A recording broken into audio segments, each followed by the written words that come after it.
secretaries or representative from different government departments that we have invited to come for this session of the committee meeting and inquiry.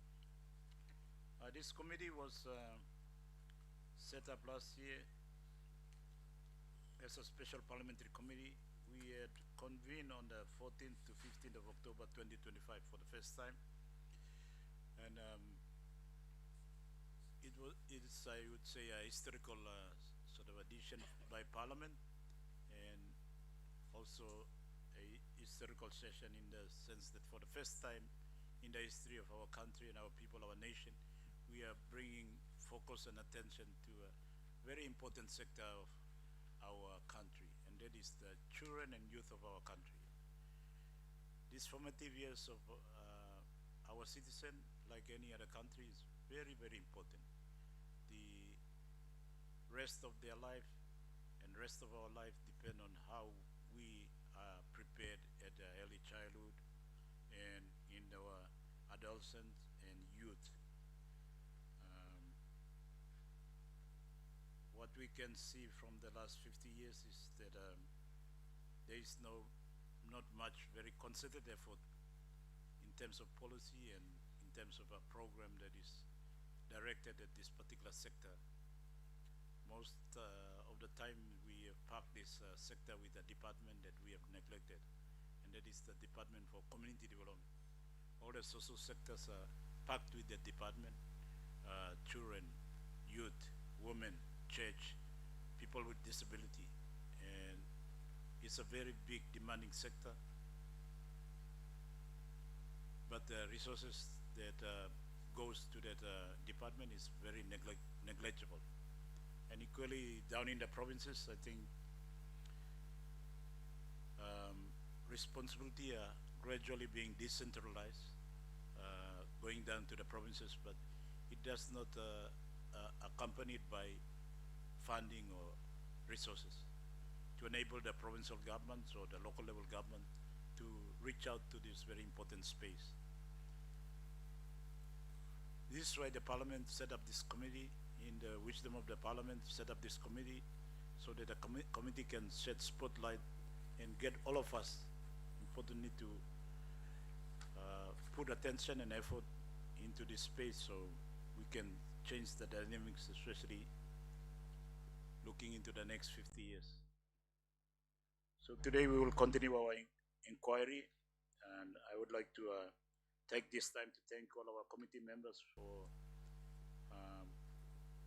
being able to, in their very busy schedule, able to come. Governor, very busy with our province in Central. One of our governors who is a member of our committee too is not able to come. That's Governor Sasindra Mutuval, Honorable Sasindra Mutuval. Himself plus our Deputy Chair, Honorable Francisca Semoso, not able to come because, as we all know, we had the recent cyclone hitting Solomon Islands, Bougainville, Milne Bay, and the impact of which affected New Britain, New Ireland, and other provinces in that area. So we can excuse them, but the work of the committee must continue. So today we have a Department for Education who are here to update us on the progress on the key issues that our committee has identified as a minimal sort of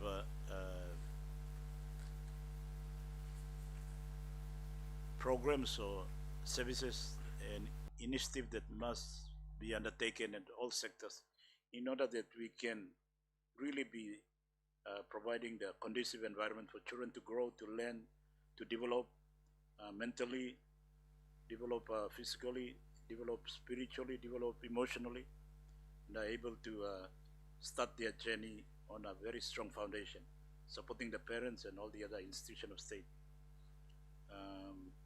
So we have asked the different departments to come and report on this. So without further ado, I would like to invite Secretary, I think, for Education, Dr. Combra, to take the podium and do a presentation, I think.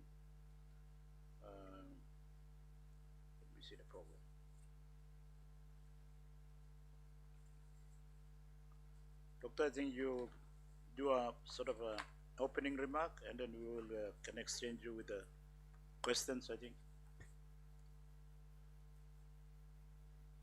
Um, is it the education or upfront? Sorry, doctor. Sorry. It should be a Secretary for Health. Yeah? We are doing education first. Okay, I'm just trying to revert to the program, but thank you, doctor. My apologies.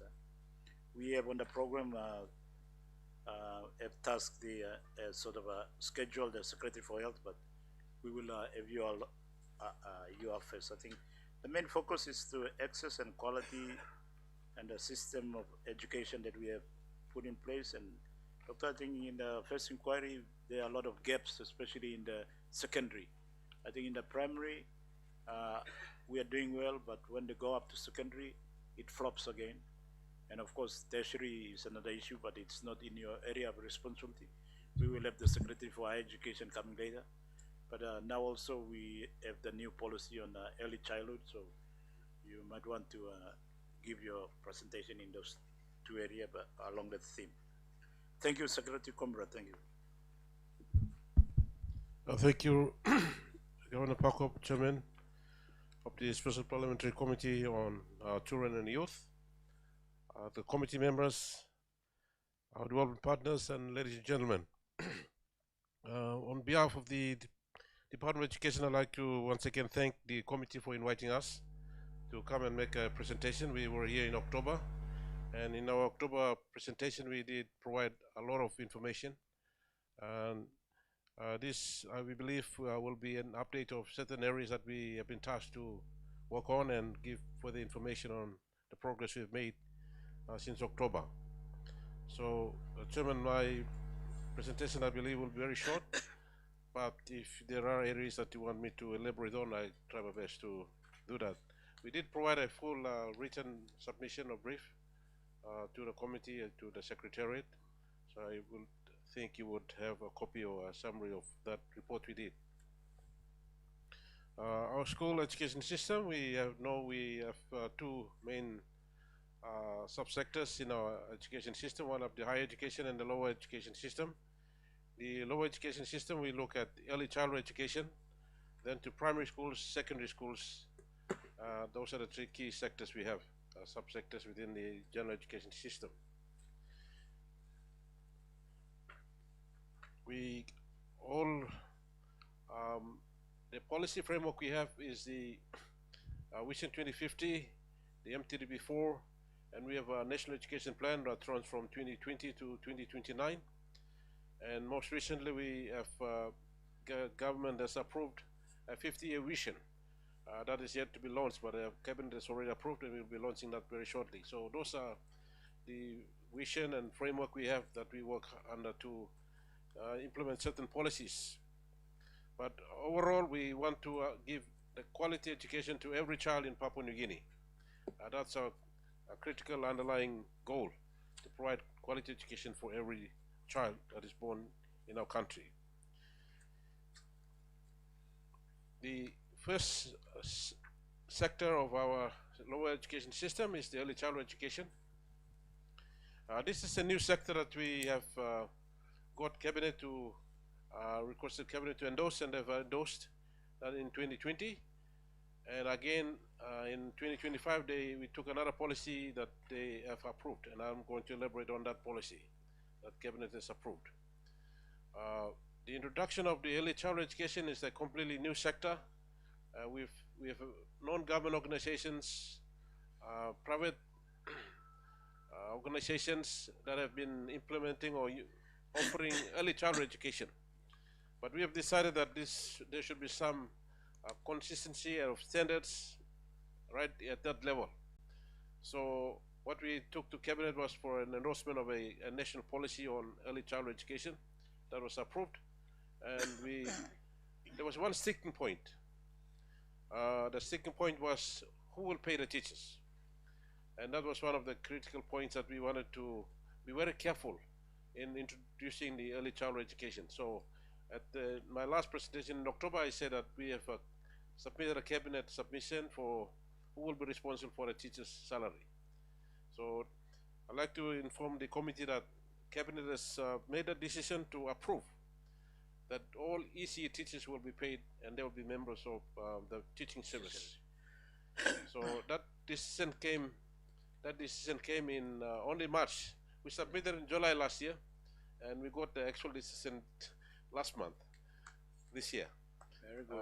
So a decision has been made, and that's a very, it's a big decision that we believe will take the early childhood sector up forward. That has actually restrained us from registering more schools, because first 12 schools that we started last year, they've actually completed the first grade, or what we call kindergarten 1, and we were very hesitant to start any more new schools because we were not sure of who's going to pay the teachers. There were suggestions that the community should take care of, but in our submission we made it clear that the state must take that responsibility and pay, and all the other costs related to early childhood education should be responsibility of the community. So that has been approved, and we're going to go forward. So we're going to meet with all the provinces. It will be a provincial function, and provinces will be responsible for ECE, so the budget and every other aspect of it will come under provinces. So far we have registered 12 schools of ECE schools, and we could not go any further because of the issue on teacher salary. So now that decision had come last month, we're going to formally register them, give them positions in the school system, and so on. On the curriculum, we have completed the development of the curriculum. We have got 4 subjects in ECE. The 5th subject we have, we call it God, the Bible, and the Child. It's a Papua New Guinea one that we have created ourselves to make sure that the children who go into ECE must grow in the word of God and be molded and in the ethics and values that we believe are very strong for Papua New Guinea. So we've introduced that subject, and that'll be part of the compulsory subject that will be covered in ECE schools. So that curriculum is now ready for implementation. Teacher training, the minimum qualification we have set for ECE teachers is a diploma in early childhood education. We had some of our teachers colleges and Goroka University actually offering the ECE diploma in ECE already, and we have about 800 plus graduates already in the country, but many of them are teaching in private schools or in elementary schools and so on, but the qualification they gained is diploma in ECE. So what we're doing now is, with the new curriculum, we are now giving them a refresher course to upskill them and to upgrade the knowledge so they can implement the curriculum properly. So far we have trained 118 of them and on the refresher. So now those will be the ones that we will be actually registered to become teachers in ECE. Chairman, the schools that are already offering ECE, they will continue to offer that. We are not going to stop them. It's only when they have met the minimum standards that we have set, and when they want to register with the government system, that's the only time that we will register them. But if an organization, a church, a private institution want to continue to offer the ECE at their own local level community, that of course will be allowed to happen. We don't want to close the schools. But one thing that the NEC also approved for us to implement the ECE rollout is that every ECE school that we will start must be aligned and registered under a church. So that will be one condition. So every ECE school will now register under a church. With primary schools, high schools, we have government schools and church schools.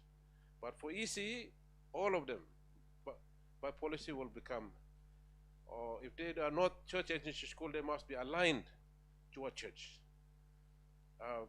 For the very reason that when we start a child at age 4 and 5, they're very young. We want to have them to be grounded in godly principles and values. Therefore, we say that they must be in a church first and foremost, in a Christian environment.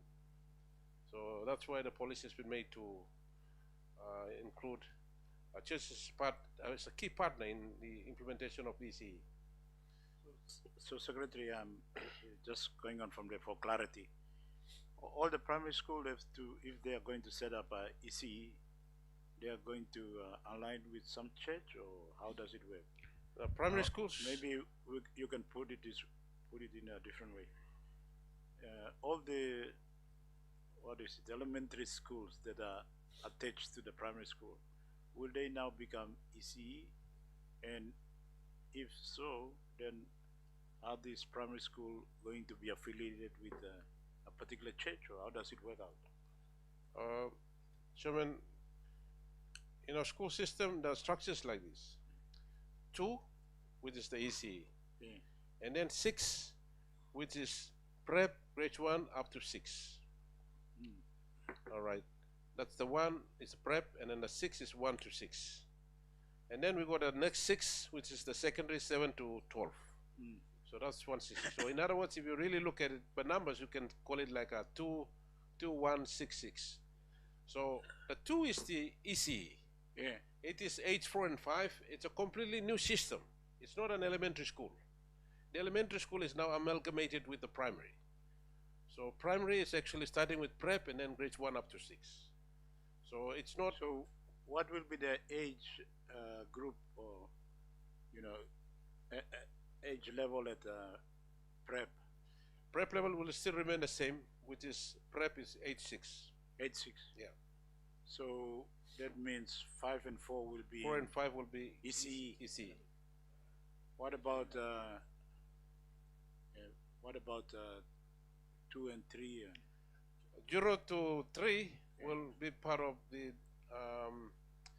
responsibility of community development. We cannot go into looking after children with babies and nappies and all this, because that's beyond our function of education. When they are past that, they are able to walk, and maybe 2 or 3, they could be in some, early childhood school. Yeah. I think in overseas countries we do have these childcare facilities. Yes. So as soon as a child can be able to be a little bit more independent, the parents go to work and they get them on early childhood, not early childhood, what do you call them? Childcare. So the childcare are specialists to look after this, change nappies, feed them, and so on. And when they finish work, or father finish work, they come and pick them up. So ECE will start at age 5. Age 4. 4 and 5. 4 and 5. 6 they go to Primary. prep. So this 166, that's what does 166 apply to? It's a prep, and then 6 years of primary, and 6 years and of then secondary. 6 years of secondary, or but what about these 2 early childhood? It's not counted. Like it could be 366. Yeah, That's what we are trying. I'm asking you because, Secretary, if I could just speak in my capacity as governor of our capital city, we want to maintain that 366. You see, in the city, maybe in the province, our members in the district might have a different sort of approach, but in the city, parents are already going to work, going to the market, going to to fend for their families every day, and the children are most neglected or are vulnerable. So the earlier we start them in the process, like going to early childhood, the better it is. Otherwise, some of the children will be running around here and there. Parents not providing mentorship or parent guidance and care, so it becomes a problem in the city, and then it becomes a problem in the country. So our approach to in the city too, I'm just putting my cap on as governor again, is that we want to see partner you all to work with the primary school, but we want all the churches in the city to open up a ECE, early childhood, Yes. Governor, Chairman, we did ponder on this one, but we also were looking at the implementation across the whole country. Yeah. We could see that if we put PrEP into the ECE, many communities will not have a ECE, especially in the rural areas. So we say that no, PrEP must continue to remain with the primary. So that is the stepping stone towards school. So that will remain so that the child comes in from the village community, comes into PrEP and gets ready to go to school. Whereas in the urban areas, especially where there is, for us to start the ECE, they start with ECE and then when they go into PrEP, they are more advanced. So because of that, we felt that it should be, PrEP should continue to remain with the primary. Okay. So far only 12 ECE has started. 12 have started. This year we will go out to provinces again. We got a minimum standards of school, the operating standards we call it, to make sure that the schools that we start must be almost 100% ready before we give them registration. But the registration process was impeded by the teacher salary issue. So now that we have a clearance now, we will be working towards teachers coming on board from next year onwards. So there is a minimum standard in terms of the facility and Yes. the area size and the type of classrooms or All has been covered under our policy. yes. And have you all shared this with the provinces? Our provinces have been briefed. We will continue to brief them as we go through. But they've been been informed through our senior staff meetings or conferences on this very important policy. So, but and Secretary, in terms of how it will be rolled out, you see the EC being constructed as a separate sort of a facility or part of the primary school, or how do you see it like physically? Like when you all started the elementary schools, bottom down and top up, 7 and 8. I used to be the chairman of the Waigani Primary School, and we were just told to bottom down and top up. We didn't have the facility. I had to go to Brand Belt somewhere and buy all this canvas to start the school, to start that implement that strategy. Bottom down, elementary 1, 2, 3, and top up 7 and 8. So, but the policy was that the elementary and top up be packed together with the primary school. So is this the same approach that early childhood will be part of primary schools, or will be separate? Like we build it separately, or now you are suggesting that it will be part of the church, or we build it with the church? Or? The EC centers will not be part of the primary school. Okay. They are community based. Where the community is, where the children are, that's where the school will be established. And it's only the teacher salary that will be paid by the government and registered. Whereas all the other infrastructure and the cost of operations will all be met by the community. Yeah. So we feel that it must be a community responsibility than the government taking over everything from birth to grave. So, but Secretary,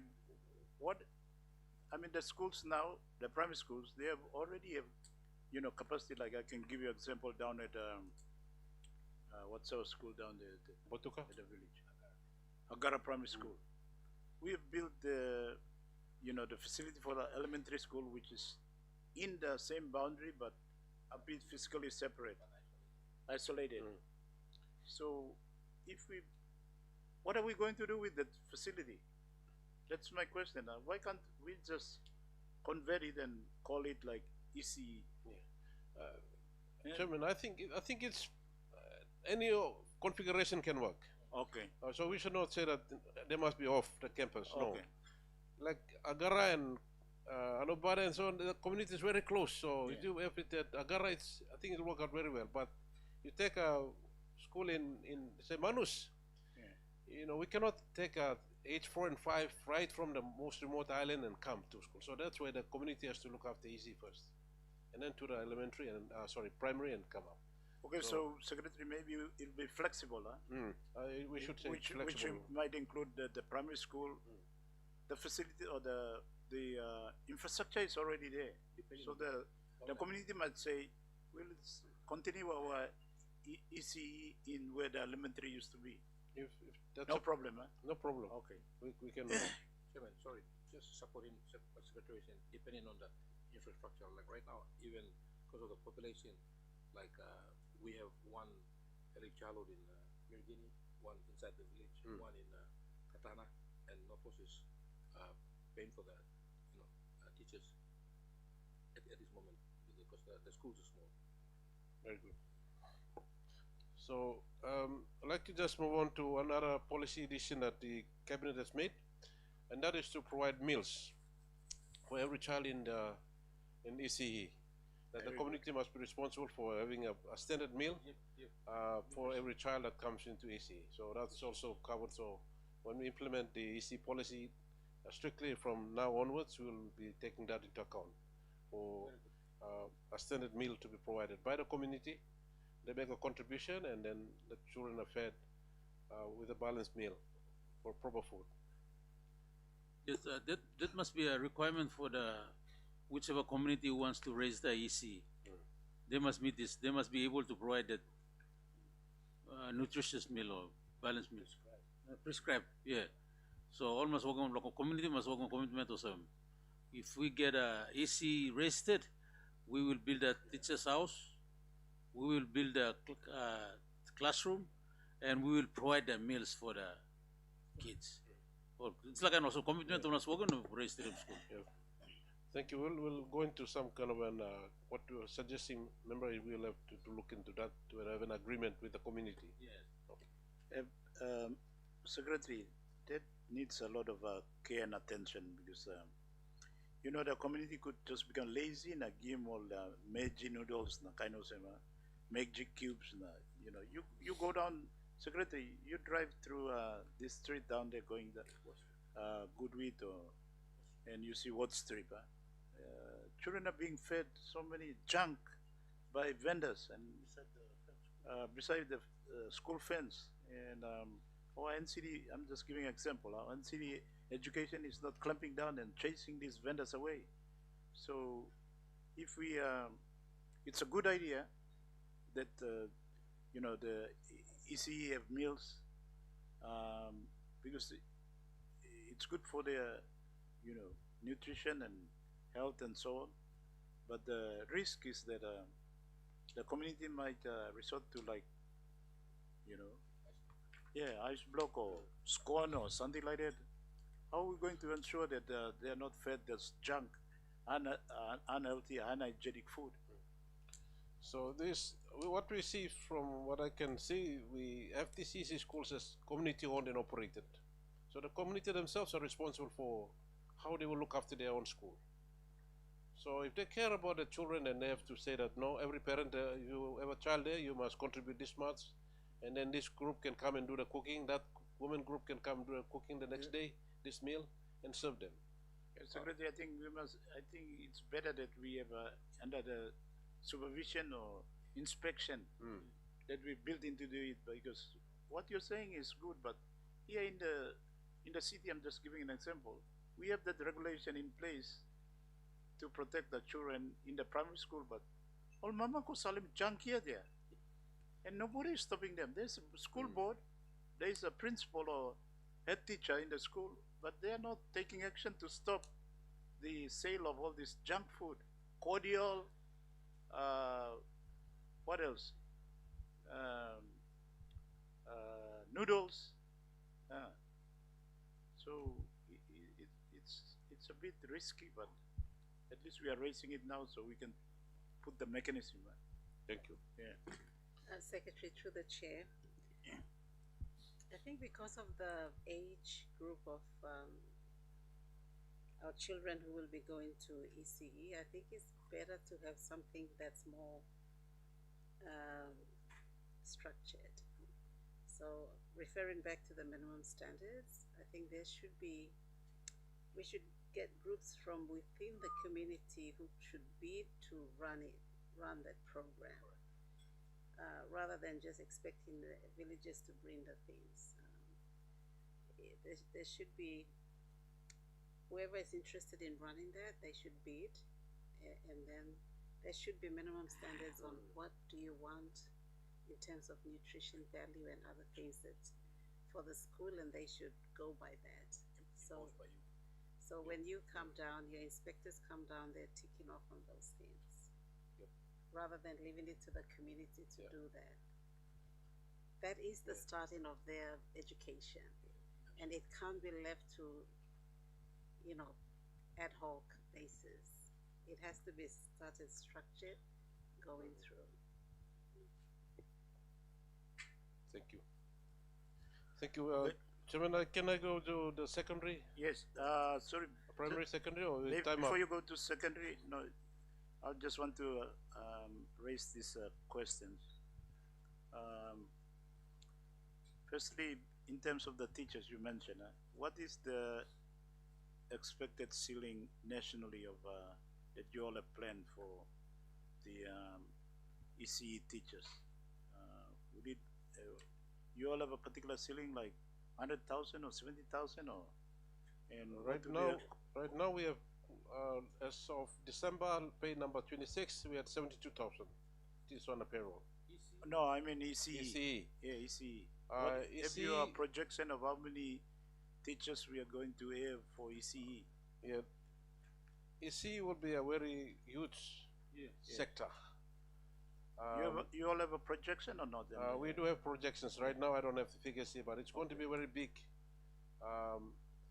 It will go into 40,000, 50,000, but I don't have the figure right now to give you. But the And- projections will, depending on the population growth. Yes. If the population is growing slowly, then we'll reduce the number. If the population is big, we'll have to increase it. Population is growing fast. Yeah, so- 3.1 before it went up to 4.1. Maybe it's Yeah. going between the Yeah. two. So it's one of the highest population growth rate in the world. So you all have to project on this. Similarly, is there projection on the number of EC centers or schools to be you all have estimate will be set up in the rest of the country, or because Yes, we do. We have, everybody might go out and say, okay, we are going to set up Yep. ECE. It's already happening in the city. Now that it's a formal policy, we have a team in NCDC already going out and working with the already existing like private ones and trying to work with them, and then we are going to work with the churches. Now more people are showing interest in that. How are we going to contain it, or what are the mechanisms that you all have come up with so that is there a minimum like a number of population equal one EC, or how is the equation? Okay. We have already taken to cabinet and endorsed what we call a minimum service standards. The minimum service standards determines the number of schools that should be in every ward, LLG, district, and province. And then we have also allocated or given the responsibility of who is the primary responsibility of each of these levels of schools. So for example, the minimum ECE school that should be in the ward is one. But then it depends on the population. So if the population is big, they can have more than one, but we have set minimum. Also primary school. Primary school, there should be one primary school in each LLG. But if there is more people, then obviously there will be more primary schools, and the LLGs will be responsible for that. The EC centers will be responsible maybe, coming under the Secretary, ward. Maybe Secretary, you all can work it out on a ratio of number of teachers to children. If you work it out that way, and then we apply it that way, then we will know. We can work it out in each community, a number of children, there's a number of teachers will come in, and that's it. We cannot go beyond that. Any other children who missed out has to go to another EC school. We do have minimum class sizes as well, and teacher ratio as well. So Yeah. those will be applied in determining the size of a school. All right, Secretary, still on ECE before you go to secondary. water and sanitation is very important for the EC. Children must be, access water, good sanitation, be taught to also, in terms of basic hygiene, wash themselves, brush their teeth, and so on. So, are you all working in alignment with the national planning, or who still, being responsible for this wash program? WAS is there's a national policy, and national planning department is responsible. Yes. But we got our own branch within the department, which we call it the WASH branch, that is actually worked with the national policy to make sure that the minimum WASH requirements are met at different levels of school. So we have that. And of course, in our minimum standards for ECE, the minimum standards will also apply. That they must have like how many boys or girls to one washroom or toilet. All these are all set in the standards. Right, Secretary. Members of the committee, any question on ECE, or Secretary will move on to secondary? Yeah, Chair, I just wanted to reiterate on the need for the minimum standards. I think in terms of infrastructure is also critical, like the remarks by Chairman about using elementary classroom buildings, whether it's appropriate for 4 or 5 year olds is a question. I'd put question mark there. So we need to know as implementers, what is the infrastructure minimum standards requirements? What will that place look like? So that we can plan properly for that. And our education advisors, when they go out, they're looking at those things to tick off. And I've already talked about the meals and just how to manage that. Like, they're 4 or 5 year olds. It needs to be a controlled environment where supervision and there's safety, all of that is well taken care of. Yep. We'll take note of that. If I can go into after EC, they go to primary. After primary, it's grade 6. They'll have to go to grade 7 in a high school or secondary school. Governor, the gender parity at primary school is reasonable, very close to like 1-to-1. Whereas the biggest challenge we have is at the secondary level in terms of gender parity. So there are more boys than girls in secondary schools. That's one factor. The other factor we have is a huge dropout we have between grade 8 and 9. So under the 166 policy of the restructure, we want to see every child who comes into prep or before that going to EC and come must all complete grade 6, and all of them proceeding to grade 7 and all the way up to grade 12. So the grade 12 becomes the minimum qualification for any Papua New Guinea. So that's the policy we have now, and we're working towards that.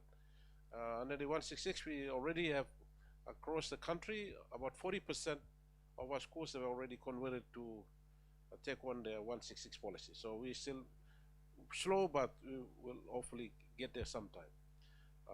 The biggest challenge we have with implementation of 166 is infrastructure and teacher training. Teacher output is not sufficient to meet the demand of the grade 7 and high school infrastructure. So those are the biggest challenge. But the good news is that we took a submission to Cabinet last month, and Cabinet under the Prime Minister have approved 11.8 billion kina to mirror the PNG Connect program. But this will be in education. We are calling it EQUIP PNG. EQUIP standing for Education Quality Infrastructure Program.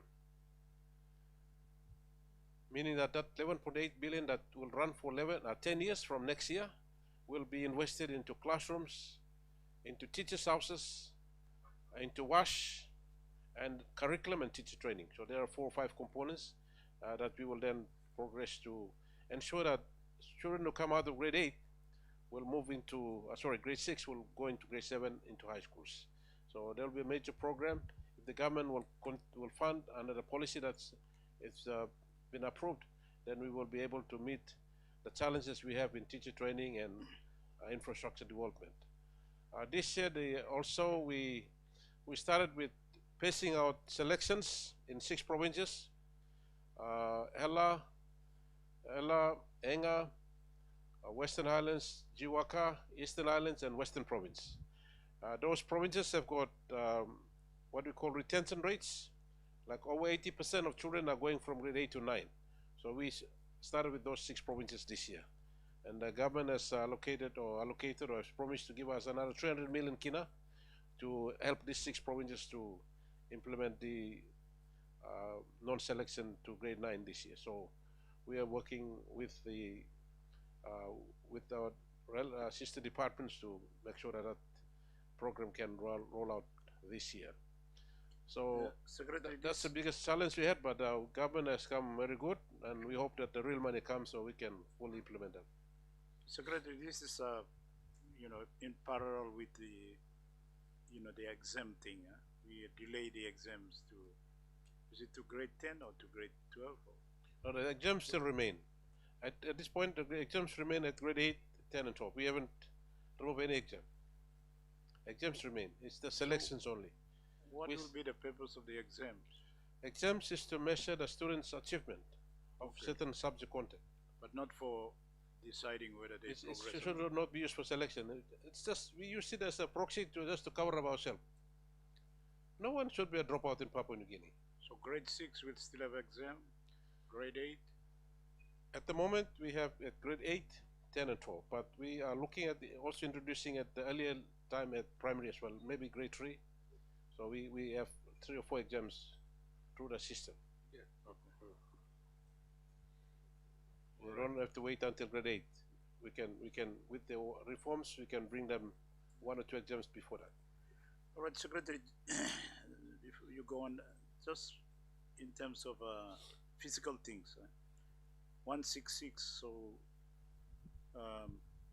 in the primary school, it's still okay, but in the secondary school, we have some, under the old, whatever, reform, top down and bottom down and top up, some of the primary schools went up to 8.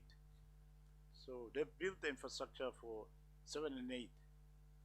Like I think Bora Bora has gone up to 7 and 8. So now if the primary school come back to 6, then we have 7 and 8. What happened to what will our infrastructure be used for now? We will transfer them to the secondary school, or I'm just highlighting it to show to you all that all these changes policies are good, but it creates a lot of problem for the management of the school and come down to the provinces who are responsible for education. They will have to build new infrastructure because now 7 and 8 are going to be part of the secondary school. So it's a problem. So this funding is to cater for this. The current secondary school will bottom down. Let's say Gordon's is now is 9, 10, 11, 12, 4. So now they have to add on 7 and 8. So we will build a classroom for 7 and 8 in Gordon Secondary School, or how do you see this working out? Chairman, NCD is a very special case. It's quite unique in the sense that we don't have a lot of land available for schools. Yeah, but it's a cost factor too. It's a cost factor too. If you, like Wagani Primary School, I think we have 7 and 8, but now 7 and 8 we'll have to transfer to Gero Secondary School or something. So we will have to build new infrastructure there to bottom down, and then we have a problem with the 7 and 8. Maybe we'll just have more grade 6 classes. Yeah. So it might not be a problem. If I may speak, I think in the past we had, like at Agara, I went to Agara. When I was there, it was grade 1 to 6. Yes. So that was always the case, and then we went on to high school, 8 to 10, and then we had national high in the past.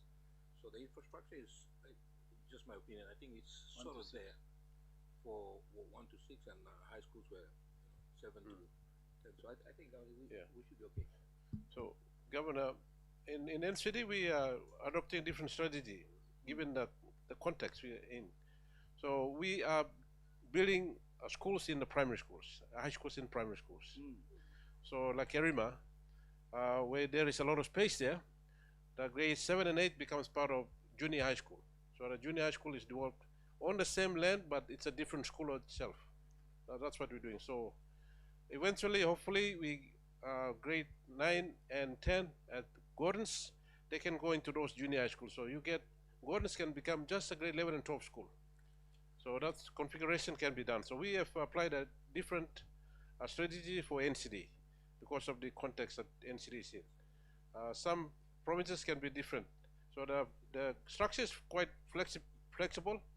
So we can build an academy like Butuka, that's also possible. Or you can only have a primary school and then have a high school in a different location where the land is possible. So any configuration is possible. So we've taken into account of any situation. All right, thank you, Secretary. Please go on. Sorry, what about if we had to have 11th and 12th separately, feeding from several junior high schools, if you like? That's also a possibility. You can only have what you call a senior high school, which is 11 and 12. And junior high school is 7 to 10. So we've already designated as a senior high school. Some provinces are now also asking for provincial schools of excellence. Yeah, that's what I meant. Actually. So provincial schools of excellence, we still have to determine what is the curriculum, what are the teacher standards we'll have, what infrastructure standards we have. So as we speak now, there's a provision for provincial schools of excellence, but we have not really detailed the characteristics of a provincial school of excellence yet. But many provinces are expressing interest. They want to build national schools of excellence, actually, but we say no. National schools of excellence are elite schools that only for the top students in Papua New Guinea. We don't want to compromise the top students and preparing the top Papua New Guineans for the future. So we're maintaining our policy that very, very strictly that we will not establish so many schools of excellence, because in Papua New Guinea, when one thing happens, everybody wants to do the same thing. So we are saying no, we have to be very careful. So we are putting a cap on the schools of excellence. We say let's build provincial schools of excellence or senior high schools. That's the way to do it. So every school becomes excellent school. But the national schools of excellence will get students from all across the country. And we have a unique curriculum for it with the teachers. Chairman, through you. So I have a couple of primary schools in my LLG. Now we want to build a grade 9 and 10 for them to come. So what will that school be called? Junior high school or senior high school? Sir, so can you repeat? So we have several primary schools, like from the old system. Yeah, so they're up to grade 8. Primary school is up to grade 8. So we want to build 9 and 10. And 9 and 10. So all the schools will send their 9 and 10 to one school. All right, thank you. We have already clustered every school, every need that you have in every province already with LLGs. We've gone out and done what we call a clustering and mapping exercise. We've done that first phase. UNICEF assisted us, and I think this month and next month we're going to bring them all back again to align every school, every community to a school, an ECE school to a primary school to a high school. So your schools, I would think already that there is already a roadmap already. So it will be based on that clustering that we did, that will be followed. So if they see that there's a high population growth rate in that, it will become you had 7 and 8 already, so you had 9 and 10 become a junior high school in that same location. But if you want to be a primary school, then you have to move the 7 and 8 into a high school that will take on 7 and 8.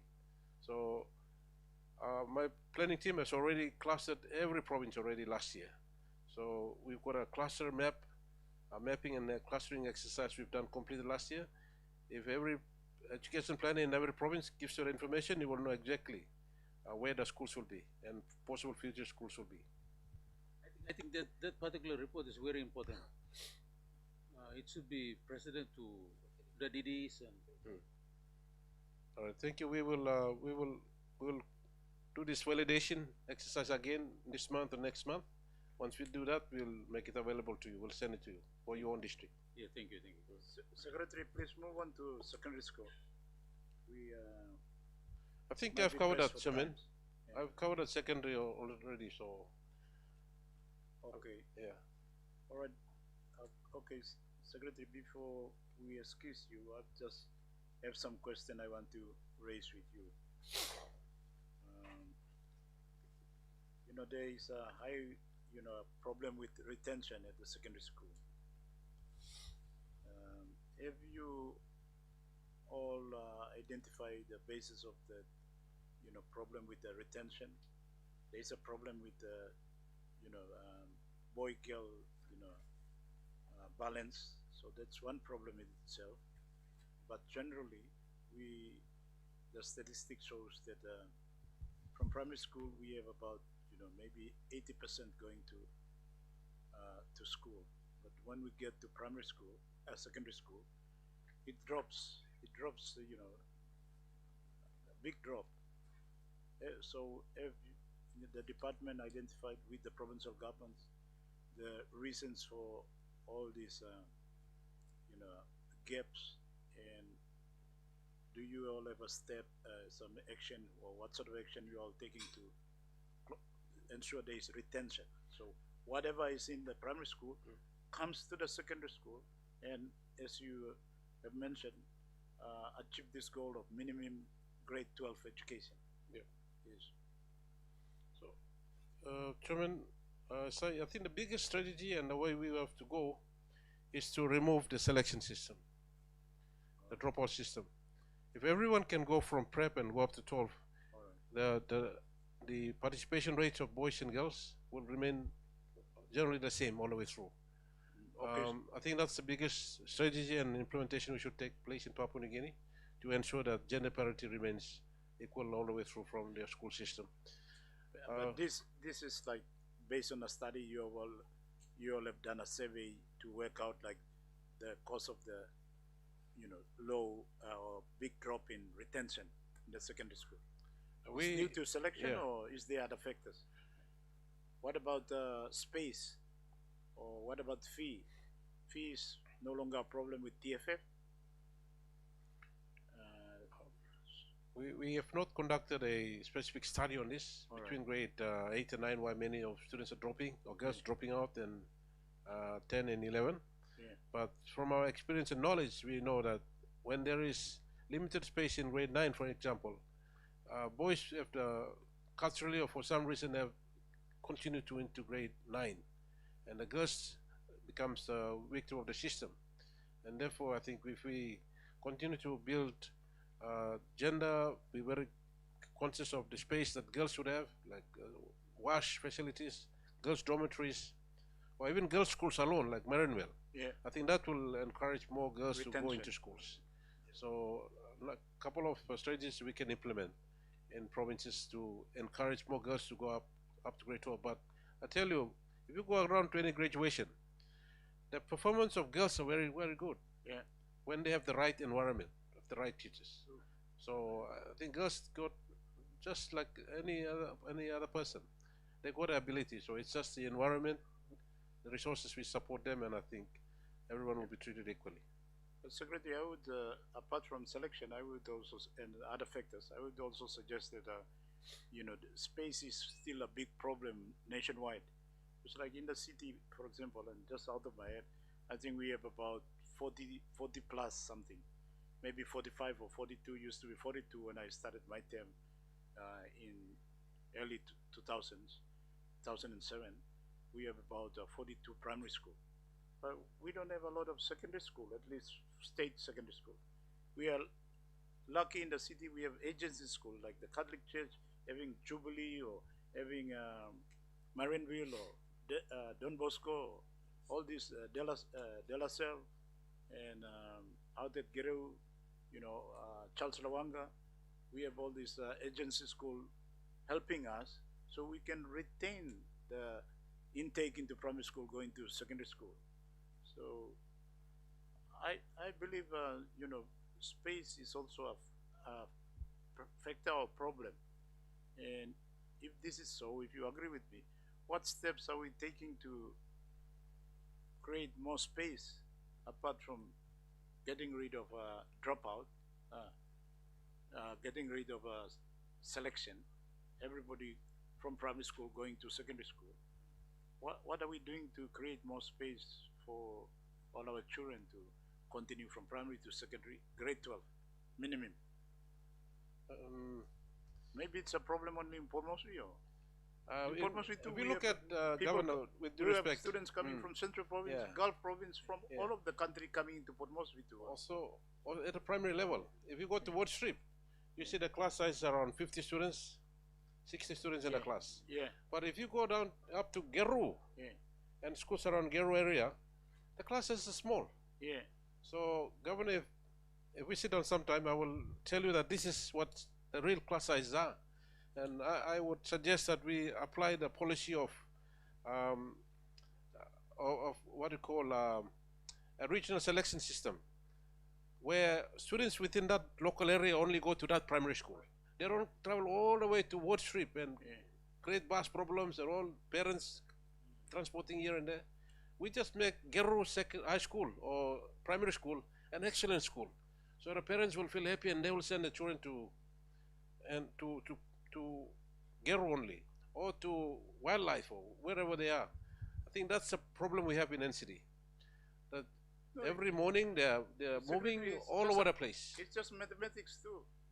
As I relate to you, we have about 42, or you can say maybe numbers going up, let's say 40, 45 primary school.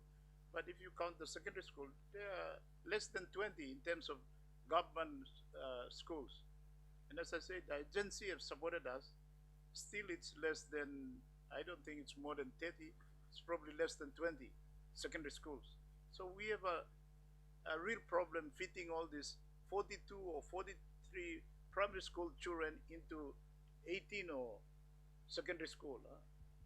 If you do the division, 42 to, it should be the other way around. We have if we say we have 18 primary school and they are going to 42 secondary school, it's just pure maths. So we have a problem in the space too in the secondary school. So maybe if you all have not, inquired into that, I think that's also another area you all have to inquire into, so that we achieve, this goal of minimum grade 12 and also achieve universal education. We've been talking about universal education since Papua New Guinea started in 1975. We have to get there sometimes. So this idea of, in the city, early childhood, we want all the churches to set up early childhood.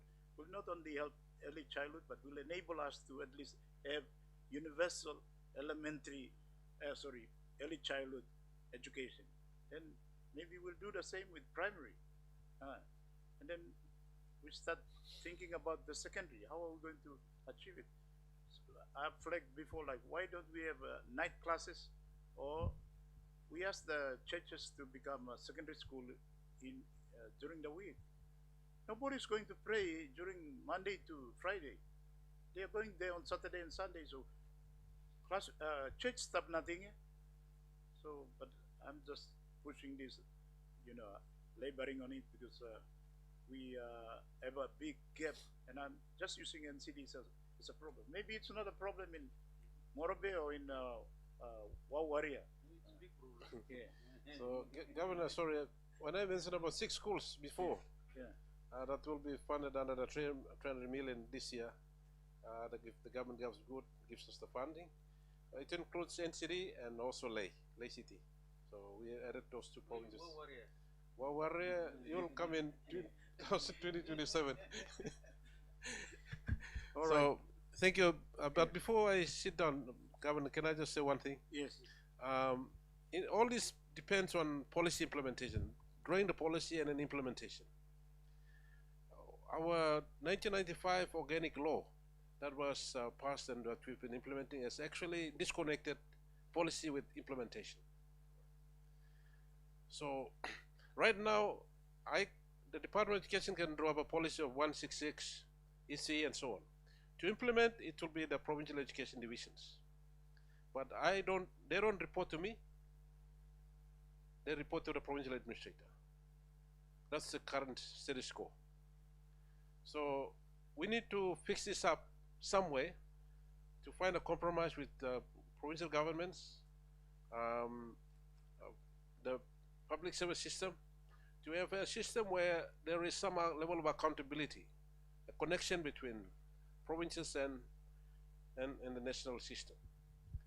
So that is one of the biggest impediments we have at the moment. Some of us, we have very good communication and relationship with PAs, education advisors, so we use that as a way of getting things done. But I think by law, by structure, I think this is one of the areas that whatever policies we want to implement, I think that's something that needs to be fixed so that we have an improvement in accountability and ensure that what the national government, the provincial governments agree to implement can be also by the public service can also make sure that it's implemented in a more cohesive manner. So that's what I want to really highlight at this opportunity, that we need to really seriously look into this. Prior to 1995, the education advisors in province were called assistant secretaries, and they reported directly to the Secretary for Education. And we had a very good system. But now it has now become more distorted, disjoint, and we need to look into this. I know Parliament has passed the report that was done by, so I think this is one of the areas that we need to look at. Secretary, very good point, but I think governors, we have made recommendation to fix that problem, which is not a problem only in education, but in all the sectors, health, police, you name it, forestry, fisheries, tourism. And what we have recommended is that we demarcate clearly the division of labor between the national government and the provincial government. We be implementers. You all stay policy, and you all have oversight over do inspection, audit, help us with capacity building and all these things. Don't be implementers. Stick to your lane in that way. So your job as a national department, you come and audit and inspect and check on how we are implementing the policy, how we are implementing the functional grant, how we are implementing the TFF, and if it's not in alignment with the national policy, or there's been instance of abuse or stealing, take action. The governors, we are ready to do that. So your job can be to come and supervise and inspect and audit the provincial Department of Education. Are the inspectors doing their work? Are the teachers doing their work? Are the TFF being properly implemented or used properly? The province will have its own audit and inspection, but there is national oversight about policy as well. Now we have this new policy 166. You all come and inspect the provinces. We are open to that. I'm speaking in my capacity as a governor. We are open to that. It's really up to the national government to sort it out. I don't see it as a problem. I don't see it as a problem in the provinces. I see it as a problem at the national level. That the national level is confused about what its role is. But once we clear that out, you come and do the inspection and do the audit, and then bring the provinces to account. Then it will work. That's how you get the provincial education department or entire administration to be in alignment with national policy.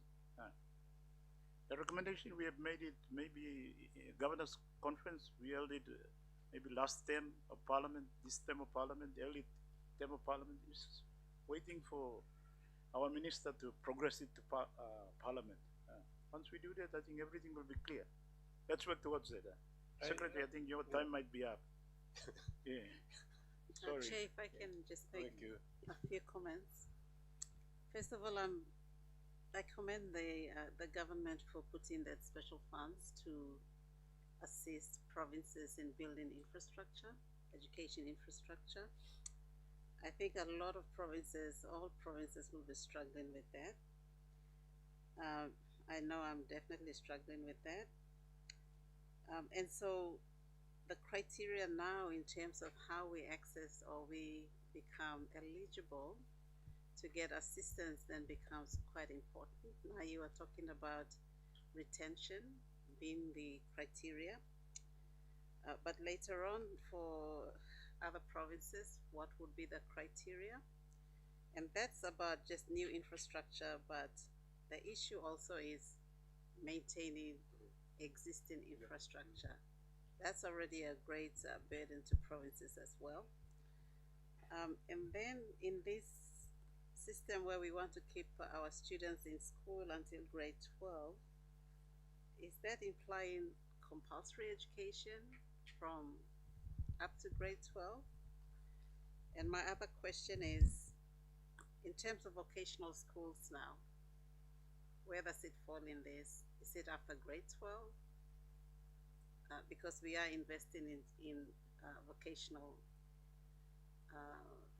technical schools at the same time as we are investing in infrastructure for junior high schools. Chairman, if you allow me to just give a few Yes. response. Selection of provinces for the Equip PNG program. The first criteria for the only to support the 6 province plus NCD and lay cities because of the very urgent need in those 2 cities, as well as the 6 provinces that have already started the removal of selections and the huge challenges. That's why the province, but of course the 11.8 billion will be a program that will cover every province, including these 6 as well. So it's not covering everything. So we'll have to go down to every province, do an audit of what the needs are. And also it's not, I believe in my view that it should not only be covering infrastructure, new infrastructure. We'll have to come up with a framework to support schools maintenance as well. So that's details of that has not been finalized yet. So we'll inform you of what the details will be in due course. Compulsory education, we have not, as a government and as a system, we have not made education compulsory or defined as a compulsory education, but we have used words like universal education to promote everyone to go to school. But the government is seriously looking at the possibility of introducing compulsory education. Now, compulsory education will have some implications.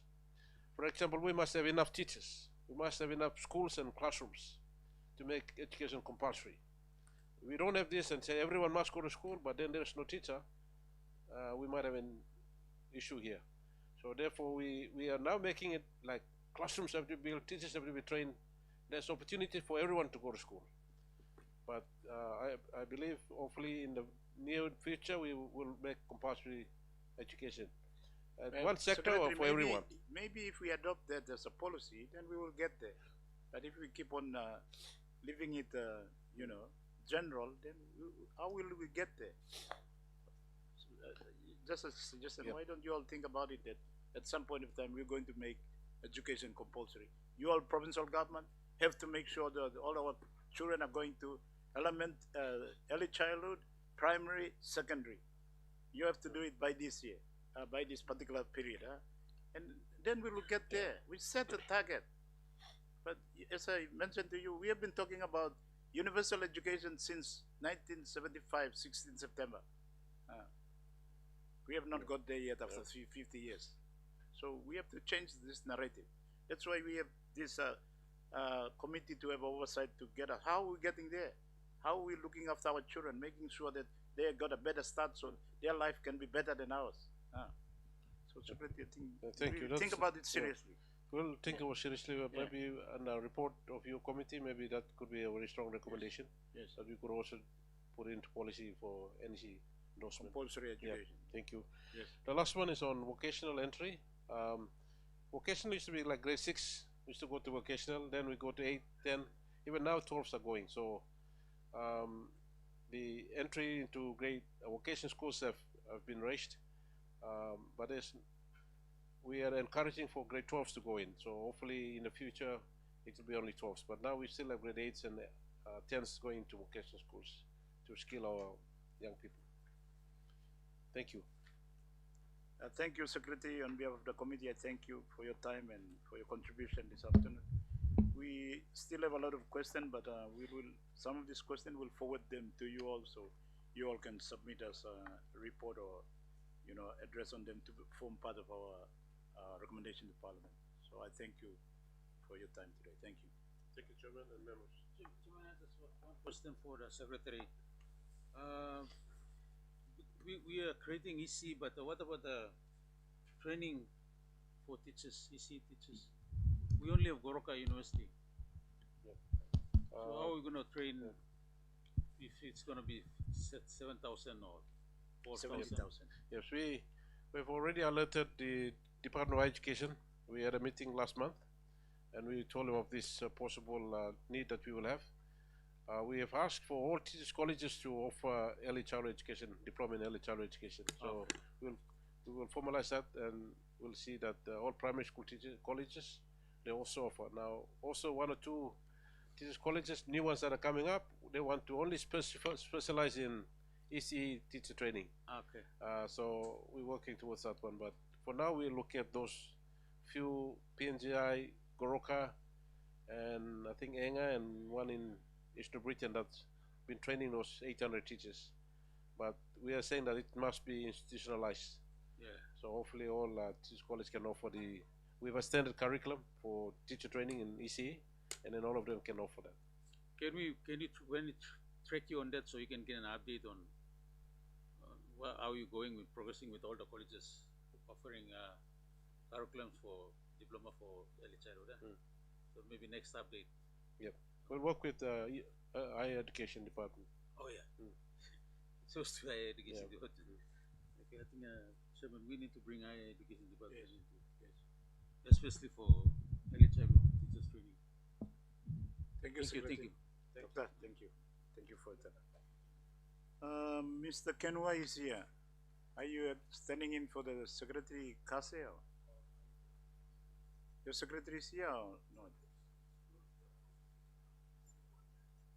Yeah, one man, you are a very knowledgeable person. You are acting secretary before, and I think you can represent the. Are you prepared to represent the department, or you have mandate, or you are just here to observe, or? Yes, please take the podium.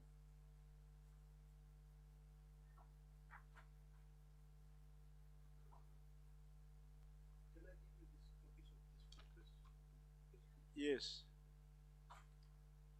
All right, Mr. Y, you are Deputy Secretary, I believe, huh? Yes? For public health. For public health, not Deputy Secretary generally. So we have three. Oh, you have 3 Deputy Secretaries. Okay. All right. Thank you, Mr. Y, for making time to come. I acknowledge your secretary is on duty travel, but I am happy that the department is represented. Main purpose of the inquiry now is to see how we have advanced from since our inquiry in October 2025. So I'll give you some guidance, and then you can do your presentation. Hopefully you'll also address some of this guidance. In terms of progress, so the last time when we met in terms of the basic to look for health of our children, well-being of our children, we have issues with first immunization. There were at some provinces only tracking at 47%. Generally, it was between 22% to 90%. We still have overall, not just children, but a problem with life expectancy, 66.5. High maternal child mortality. We have problems with stunning, 44%. So it follows on that nutrition, hygiene remains a big problem. generally, but especially for children. So there are gaps in terms of nutrition data, in terms of the data that is coming from the districts. There were a lot of gaps in there when we last met in October, and we noticed some weak monitoring system in all those key areas: immunization, life expectancy, maternal and child mortality, stunning. Uh, what is it? Malnutrition being a big problem still in Papua New Guinea, 50 years on. So we are about 6 months or more than 6 months since October last year. So basically it's to see if you all have, can report some progress. All right, Mr. Y, thank you.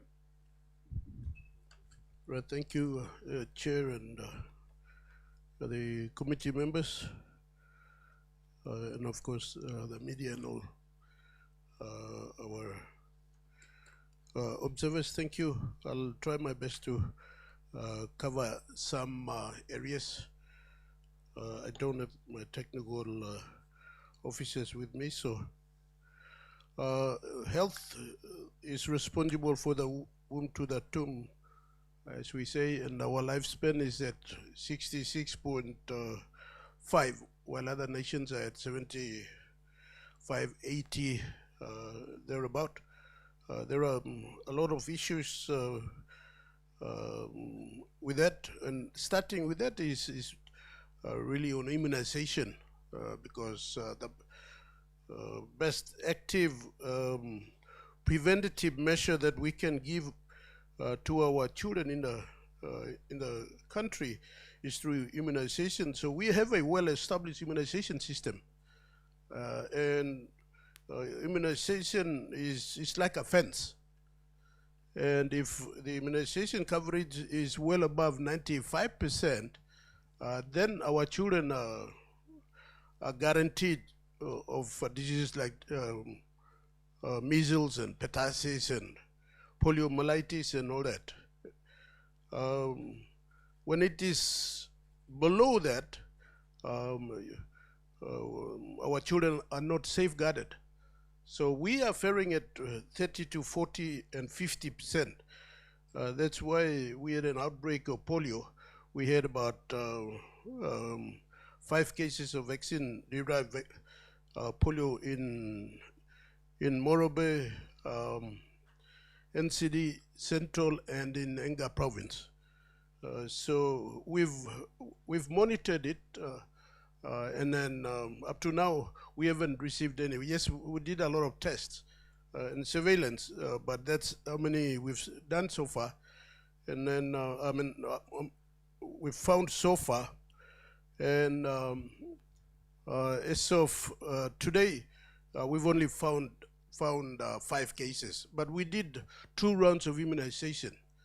And the first round went up to about 84% or 83%, and then the other one around the same. And NCD, Enga, Morobe, a few of them didn't do well. 4 of them didn't do well. So we're going to start another round from this month, maybe 2 weeks from now, from 27th. So we, and that's in these 4 provinces: NCD, Central, Morobe, and Enga Province. And we'd want support from everyone so that we can cover more than 95% to stop the outbreak of polio in the country. So that's on polio.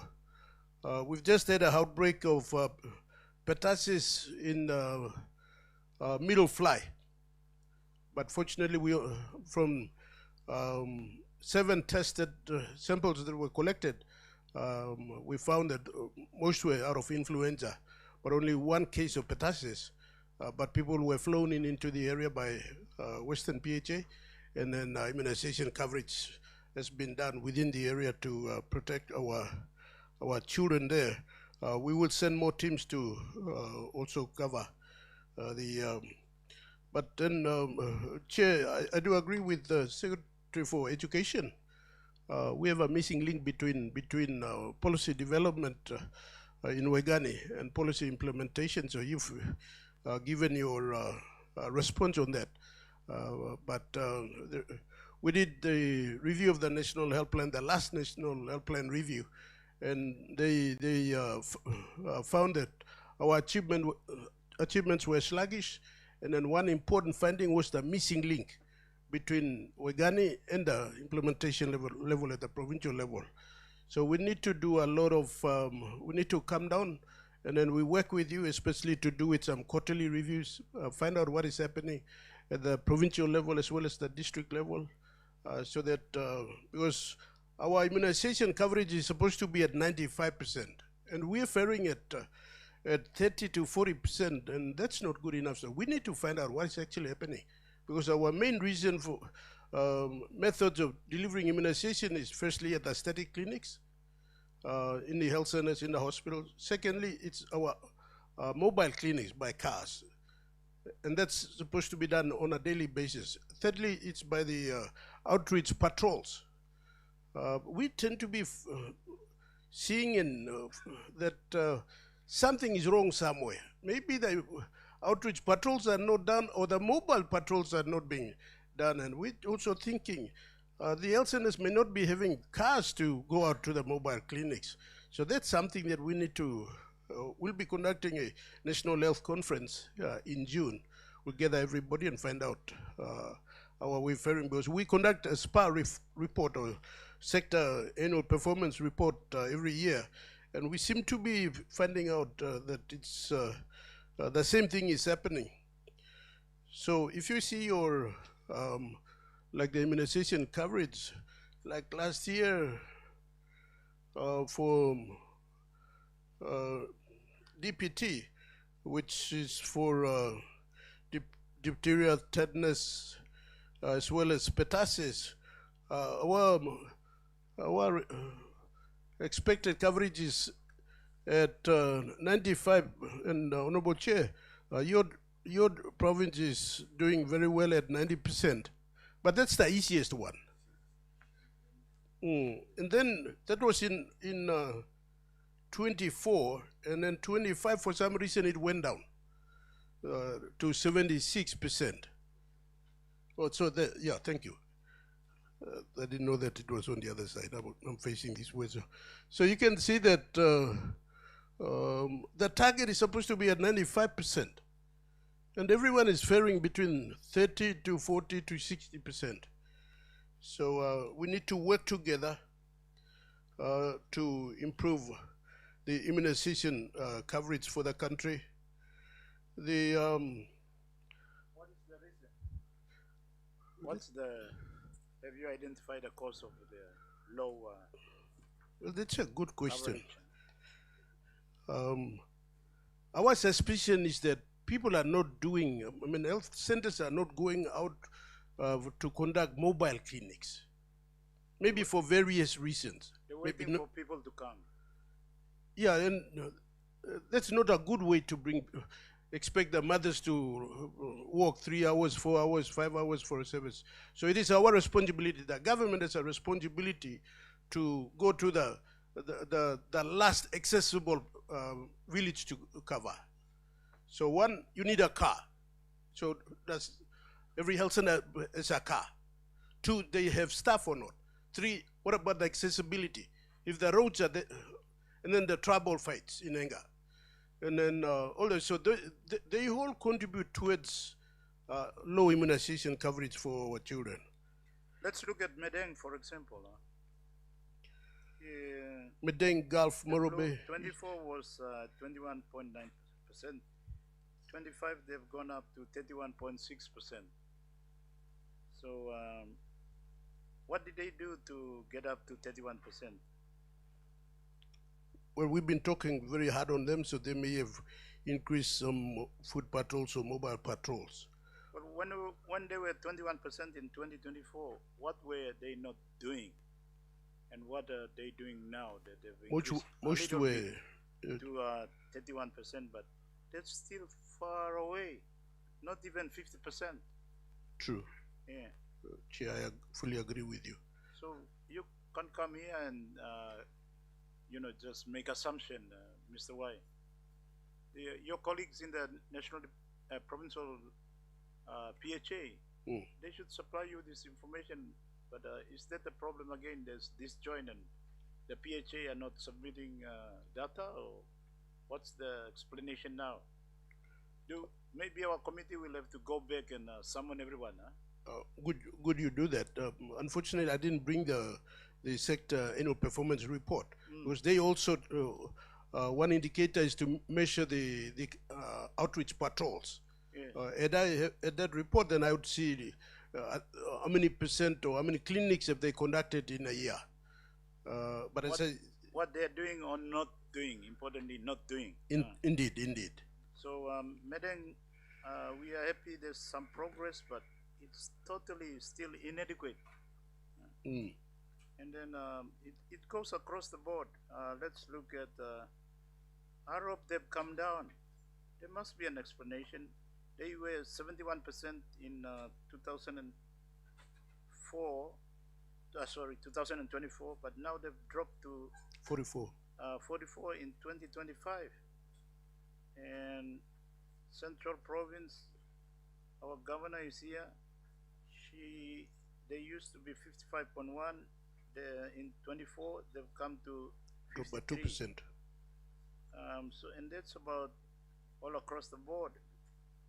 So if we talk about 20, compare ourselves to 25 last year up to now, there's not a lot of progress in immunization. So we have to really double our effort or find other ways. Something is not going right. Message is not going through. Or Western Province is a challenging province. They were 37.1% in 2024. Now they've dropped to 32 in 2025, 32.9. Western Islands has dropped. West New Britain has improved. Southern Islands has dropped. Northern Province has dropped. New Ireland has dropped. In the city too, we have dropped. Morro Bay has improved slightly. Millen Bay has dropped slightly. And Manus is a big drop, 68.4 to 49.8. Medan, we had a focus on them last year, so they probably hit the message and they did something. Jiwaka is a slight increase by 3% from 50 to 53. Allies dropped 62 to 60. Gulf slight increase 33 to 39. Enga is dropped slight drop 39 to 37. Eastern Islands a bit of increase 38 to 46. East Pacific has improved. There's a marked improvement 42 to 61. East New Britain is almost steady 66. Just a small 0.2% increase. So I think, Secretary, in terms of immunization, something is not getting right. The message is not getting through, or maybe there's disjoint in the system. You cannot get the message down to the provinces. So if that's the case, you should tell us now so that our committee, we focus on the provinces to come before the committee instead of summoning you or your secretary to come or your minister to come. I think you may welcome them, because maybe it's disjoint and you all don't have some leverage over the provinces. So you come here and you do a presentation, but you can give an explanation, and that's not acceptable by our committee. Secretary, before you speak, Chairman, I think that's a very good suggestion for you, because the deputy secretary, but the public health is at Port Moresby, but the real people on the ground is the PHA. The real implementers on the ground are PHA. So they should be here answering the question why we are not getting the immunization coverage. All the medicine are given, all the funding are provided, supported by provincial government, supported by DDA, supported by national government, but still we are not getting the improvement in all those coverage, especially immunization and many other factors also. So as you suggested, we should bring the summon the PHA here, and you see, based on this chart they have, we have those everybody below 50% should come. Huh? Yeah. You mean we should summon all those PHA CEOs that their figures are below 50%. Even up to 60% or 70%, because our target is 95%. Yeah, but let's start with let's bring that up to 50%. I know. Target you want to reach 90%, but that's realistic, but practically it's non-realistic. So let's bring get the 50% guys. So let's get them above 50% first. Huh? Yeah. That's my suggestion to Chair. So let's maybe there are other indicators. Immunization is one of them. We could have other indicators also, like I don't know, some other indicators when we go through the presentation you'll show. But let's put a benchmark, and those underperforming PHAs, let's bring them here. I think we have received a lot of complaints also from the governors and members of parliament that their PHAs are not performing, and that's really a worry. So we need to bring those PHA before this house. Like for me, I want to bring more of a PHA here and question them why my immunization. I have 2 ambulance, and I have supply medical equipment and all this, and why is my immunization for my district is not if it's affect district is my district is included here. So this sort of questions we want to ask the PHA CEO, not you. You will be you at Waigani. So those are the provinces we really want to ask them that question. Yeah. So, Secretary, to put you on the spot, do you have any other explanation on the immunization, or we rest the discussion on immunization? You could move on to nutrition or something. Okay, for immunization, as I said, we haven't run out of vaccines. We have, for the last four years, sufficient. Like as of yesterday, we received all our monies for previously we used to receive 3.4 million. And then it went up to 11, 15 million. And this year, it's 26.11 million. And all those monies were released as of yesterday, 100%.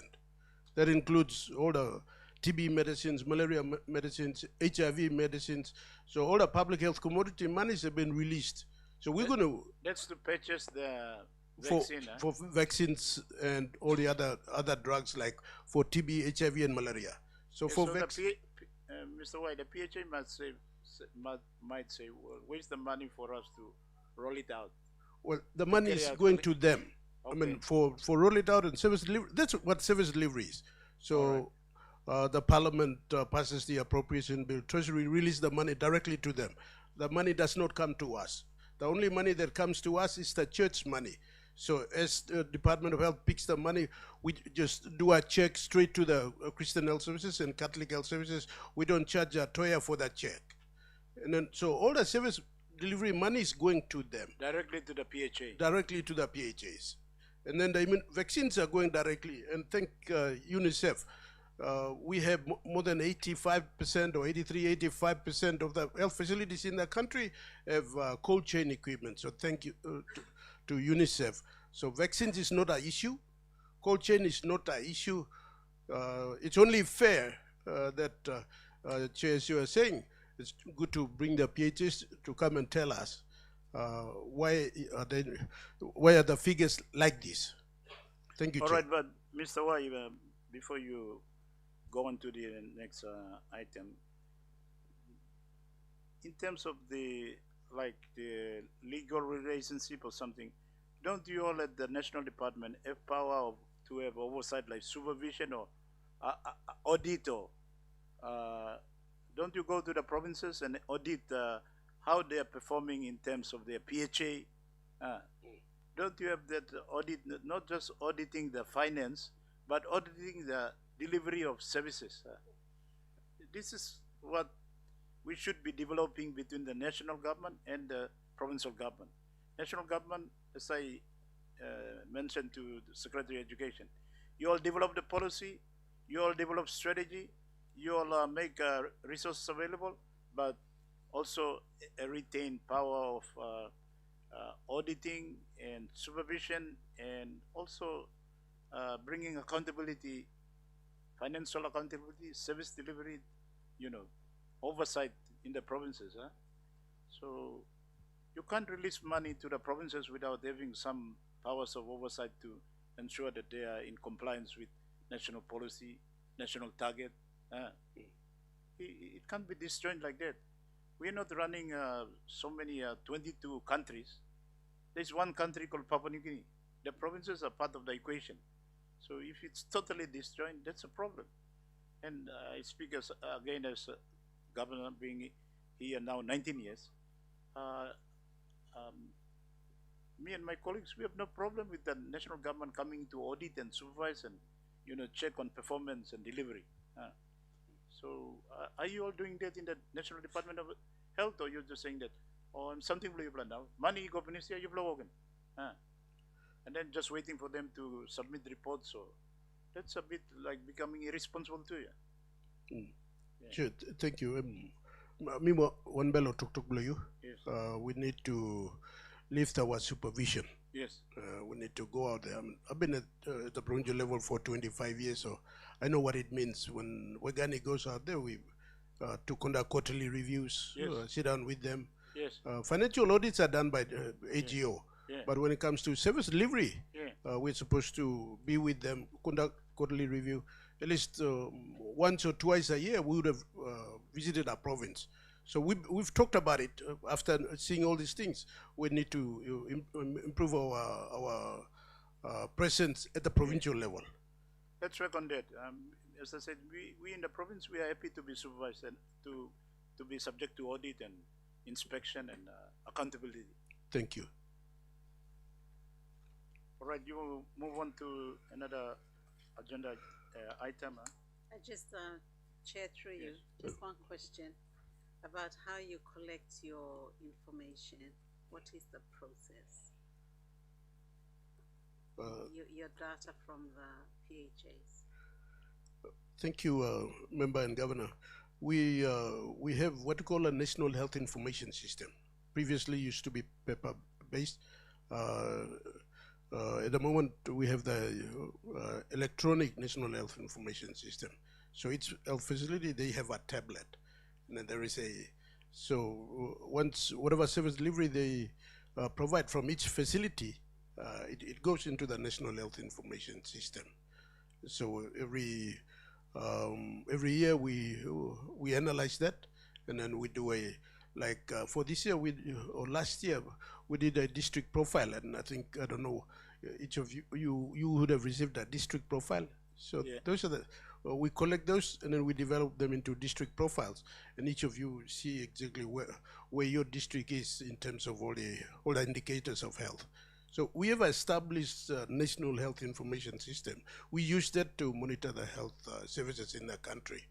That includes hospital and down to rural health services, right down to the health center level or the outpost level. So if that's the case, then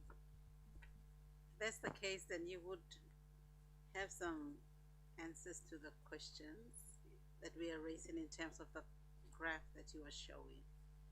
Like, which facilities are giving you information, which are not? Are there facilities that are not giving the information? At least from that collection of statistics, you should be able to give us some level of information. Yes, we can do that. Remember, I didn't most of the PHAs submitted the annual management report. So we would have, sat down to go through it, we could get some. And then also through the National Health Information System.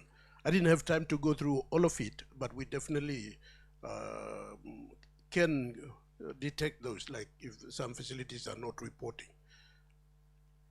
We can detect that because each facility is supposed to report every month.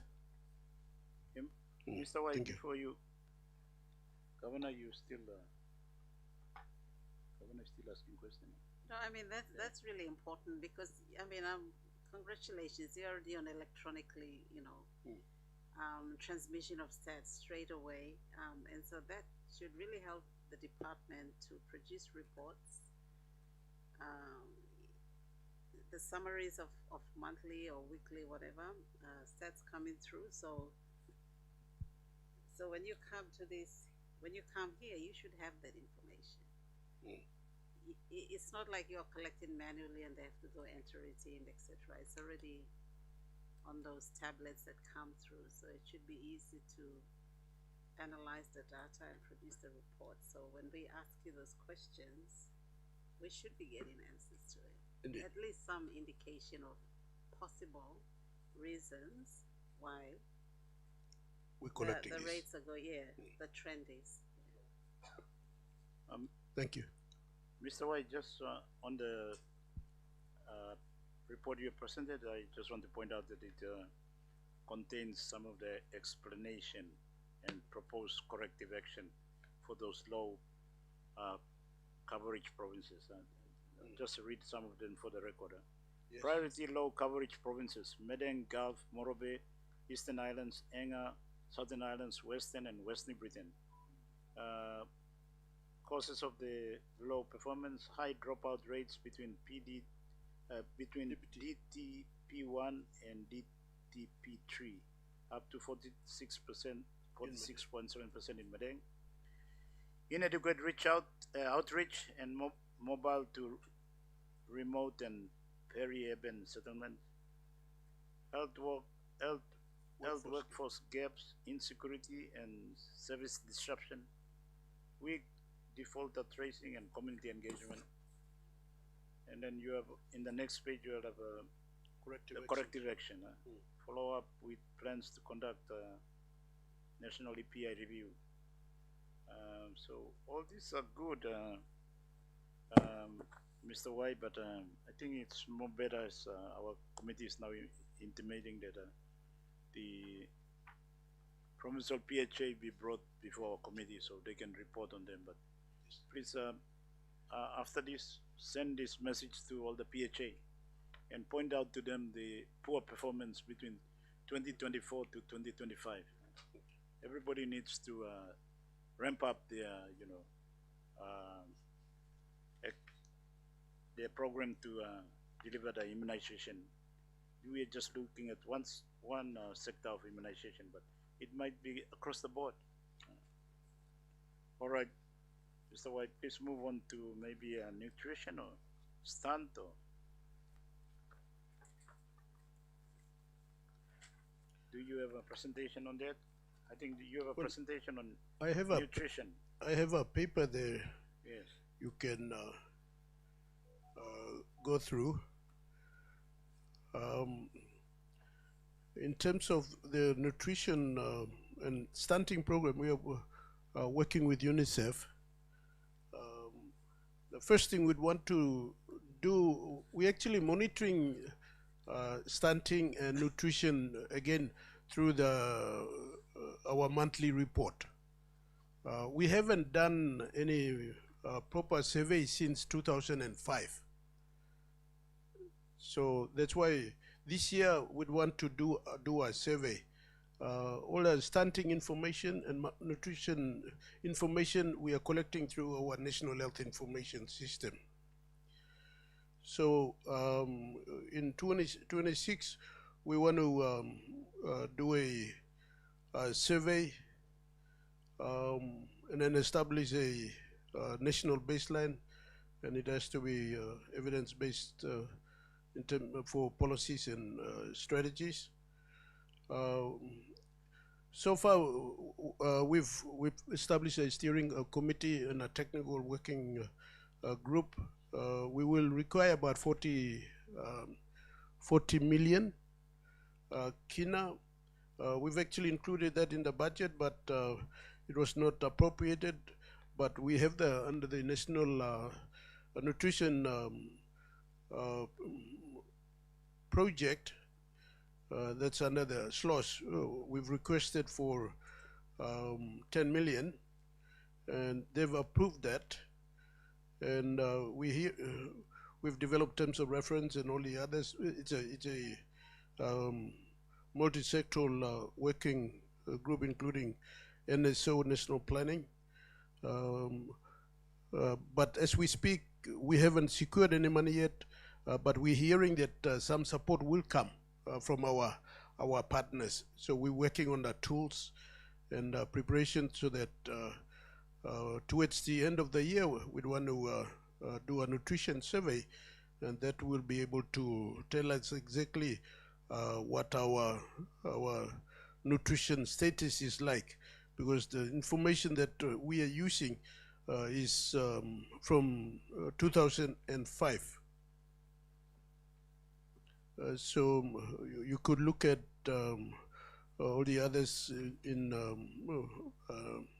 for school nutrition, community nutrition, and for leveraging through village health assistance, integrated management of acute malnutrition, and then the policies on the Infant and Child Food Nutrition Supply Control Act of 2023 and the regulations. So all of that, you can see it in point number 3. Okay, Mr. Wai, yeah. 15 years gap between 15 years? 2005 to now. 2005 to now, so it's not a very good record. So, nutrition and, hygiene and all this wash and all this, intervention, they are part of the primary health, preventive health care. So they are important for well-being of our people, not just the curative health care. So it's telling that we have not done this nutrition survey for this so many years, big gap. And the chances are, if this committee probably did not come into existence, we might not have a survey for another 15 years. So you all really need to get your act together in this regard and impress on the minister and government generally that this is a very core issue that we need to get right. Especially at the early age, at the early development is very important for the entire, life journey of our people. If we don't get it right in the beginning, it'll never go right. True. Their physical and mental development depend on that early intervention. So what we have been doing is promoting curative health care. So the messaging we are giving to our people is that it's okay, you don't have to look after yourself. We'll build more clinics and more health centers and more hospitals and get more doctors and more equipment and medicine, and we'll cure you all. That's the indirect message, or subtle message that we are giving our people. So no wonder, Mr. Wai, with the Chinese medical naval board here, more than 5,000 plus. They went there in Friday into the weekend, and come Monday they're still there sleeping and queuing up, because they're not looking after their health. They think that you and your colleagues, doctors, will fix them, and that's not a really good strategy and message to promote. So our committee is charged with oversight of our children's health, education, hygiene, nutrition, to get it right so that they have a good life journey. And when they have a good life journey, it impacts on the entire overall development and progress of our nation. So we've got to get this right. So I can see you all have since October 2025, our last inquiry, government has allocated 10 million towards National Nutrition Survey. Yeah? So From the project. From the project. From which project? From the CNSP, Yeah. the World Bank project, but that's still government money, so. Yeah, I know. So when will this survey be conducted? And how long will it take? Are you all putting the plan together still, or it's still work in progress? No, we're putting, we've had about 2 meetings already, and we're putting the plan so that we aim to conduct the survey before the elections. So around from November or so. So we're putting all the strategies together. We've had, as I say, a few meetings already, and then we are mobilizing resources too. So we're talking to our partners like DFAT and USAID, and I'm hearing that at least some of them are bringing something to that table. And then we'll work with UNICEF as well as the Department of National Planning, and then all our stakeholders to get this survey out of the way before the elections.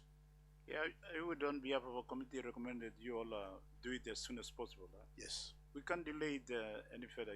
We can see the problem with stunning is becoming an increased problem. Malnutrition is an increased problem. You can see how people are continuing to eat all this processed food. Their choice in eating habit is not very good. Kids are being fed all this processed food. There's no awareness to, or if there's awareness, it's not done to a high level. I'm not sure if there is a part of the curriculum in the schools that getting all our children to be very clear about what is healthy food, what is not healthy food. Young children are being fed Coca-Cola and scone or fried scone, and it's getting popularized. Some of our artists are singing it in their song, 5 toya scone or something. They're promoting it, and your department is not countering that. So what will be the outcome for our children, the next generation? Will they be healthy? Prime Minister's come up with this great plan to have the chiefs. Do you think we will be physically big people to counter these Australians or New Zealanders or Fijians if we go the way we are going now? It will be a pipe dream. We might continue to recruit maybe, Maoris or Fijians or Samoans or Australians, or we go to Europe and recruit Europeans. But it doesn't mean that we cannot be big and bulky to, play rugby. But we just got poor nutrition. And your department is not ramping up on it. So you all really need to get your act together on this. Thank you, Chair. I do fully agree with you on that. As I said, we're responsible for when a person gets sick. But when it comes to 90% of life, people don't get sick. So that's when everyone has a responsibility to make sure people remain healthy. So our motto is healthy Papua New Guinea through healthy communities and healthy mindset. That includes food. Papua New Guinea is flush with food, but we have problems with how we prepare the food. So like we need to find some ways to improve in our food preparation techniques. So we eat cocoa and then we feel that our tummy is full. But is that your departments and the health sector responsibility, or who's it's like community development? Food preparation is not on our part. Food production is with DPI. And then the children. You, Mr. White, you have a division. Part of your department is primary health care, and you also have this public health, village health assistance program. They're supposed to be trained to help our community. Yes. Mothers, if that's their responsibility. Even fathers too. Fathers are buying Coca-Cola and kind giving the children. And as I said, this is very important for mental growth and physical development. If we give people, our children, proper nutrition, good hygienic, clean environment, they can be big and maybe smart, much smarter than Alan Baird. Imagine that if all our kids are bigger as big or bigger than Alan Bed, and much smarter than him. Hey, Papua New Guinea will be progressing, but the way we're going, we can't get there. Maybe Alan will be the end of, the type of PNG, big, bulky, and smart guys will be descending. So True. you can't keep on passing the buck saying that it's a community responsibility. All community are ono sabe tu ya. Who's going to Kakaista teach want them? all. But Chair, Yeah. thank you. To improve all that, we had a very outdated Public Health Act Yes. of 1973. So policy has been brought to Parliament, and Parliament has already approved it. Now we are working on the development of the legislation, review of the Act, and then as soon as it's passed, we'll develop the regulations. That's when all this food you talk long enough. We need to, by law, some of those fatty foods have to be outlawed. All this like that has no nutritional value. Cordial is, sugar content of cordial is very high. That's inclusive. Yeah. This green drink here, Otok, Boo, Yeah. high energy. But people don't know that it has so much sugar in there. That's why they go strong and then they feel that they have energy. But that's the highest drink with, soda drink that has highest level of sugar. So through the Public Health Act and the policy, we aim to look at everything like health is responsible from the womb to the tomb. So when it comes to nutrition and all those legislations that we need to do to control food contents, food importation, food manufacturing, so those will be included in there. So hopefully before the rising of this Parliament, towards the end of the year, we will submit policies already. Now we are going into starting to review the Act now after the policy approval.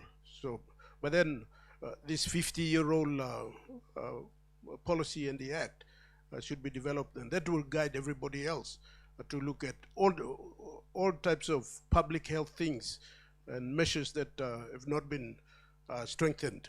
I mean, that's not to say we are not doing it, we are doing it. But we need support from the community. We can't do it alone.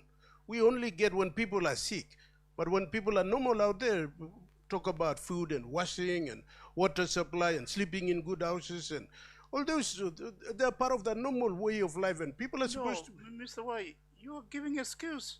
No. You're in the department and in the PHA, they have a division called Primary Health Care.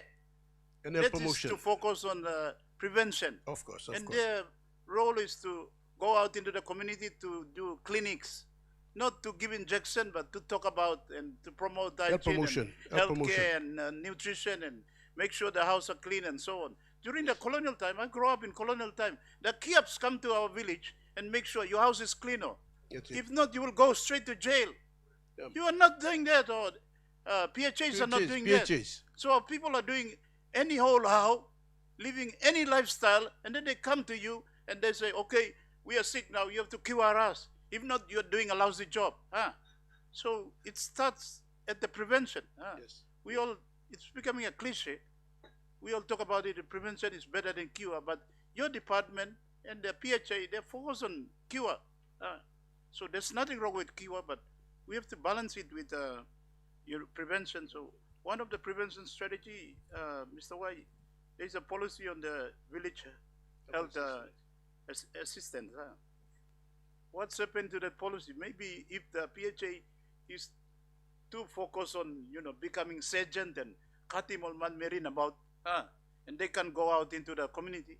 This village health assistants, maybe they're the ones who are going to work with the community to do those improve the hygiene and improve nutrition and clean up the house. And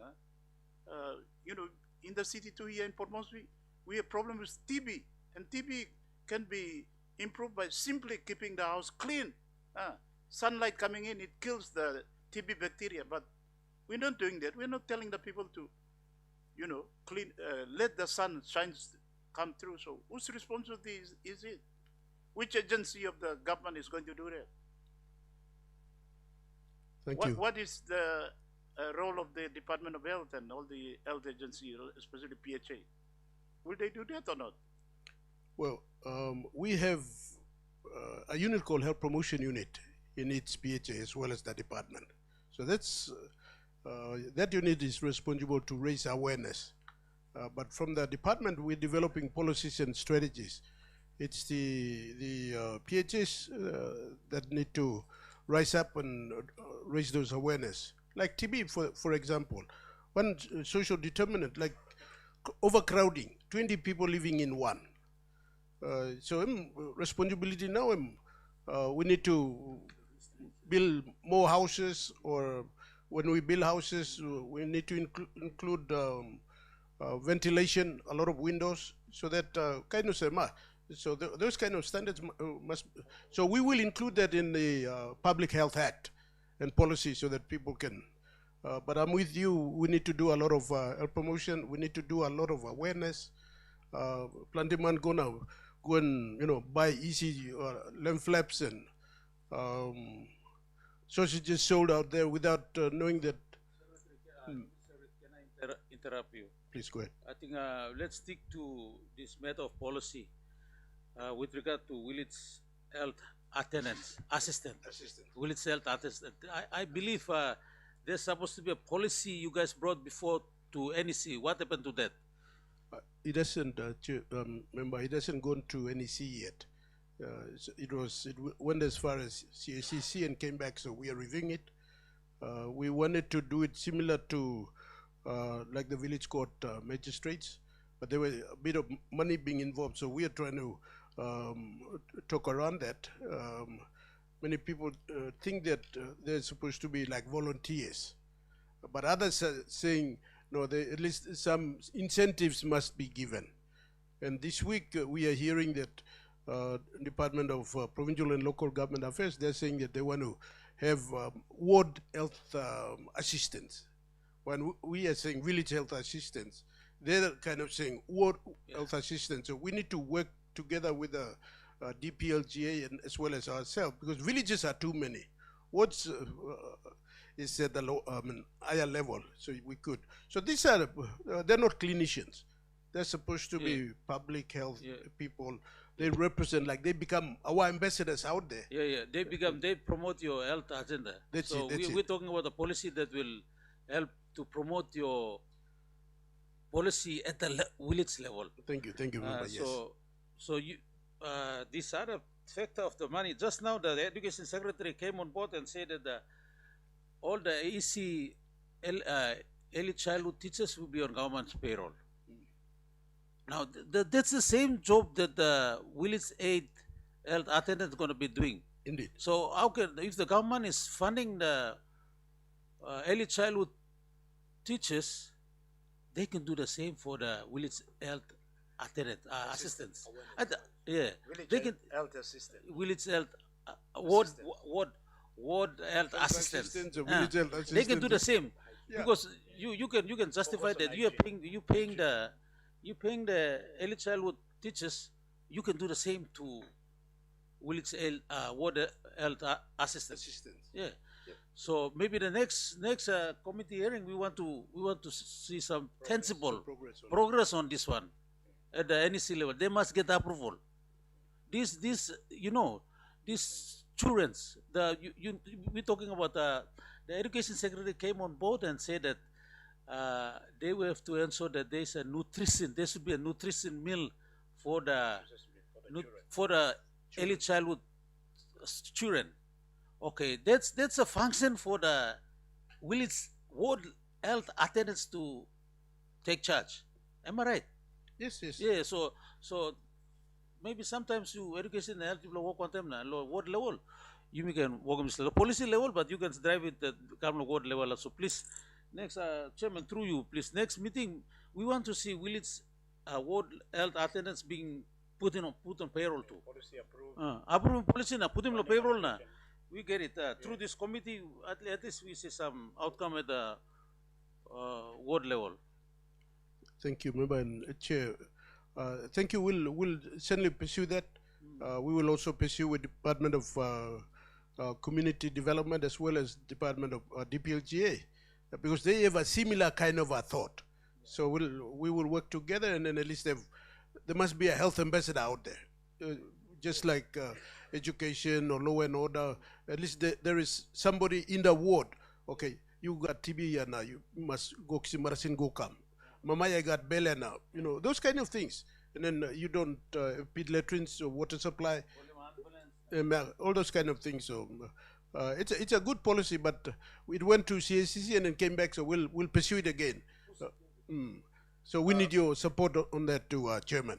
Yes, thank you, Mr. Wai. We are going to 4:30, so at some time we have to call our session today to an end soon. But could you move on to malnutrition and commenting also on this proposed act, the Infant and Young Children Food Supply Control Act and Regulation? Maybe that will give us some clear, way forward. Are you vested with that, or? Well, we already have a existing act. Chair, let me get some more technical info. Management of acute malnutrition program. It's saying government is strengthening the regulations for marketing and sale of breast milk substitutes, complementary feeding products, and related nutrition supplements through the Infant and Young Child Food Supply and Control Act 2023 and accompanying regulations 2026. So we are progressing to develop our regulations for that, so that all the food supplements and like milk and all that are sold are controlled instead, and even the bottles that are supposed to be regulated and prescribed, they're being sold everywhere. So that's part of the regulations that we are working on.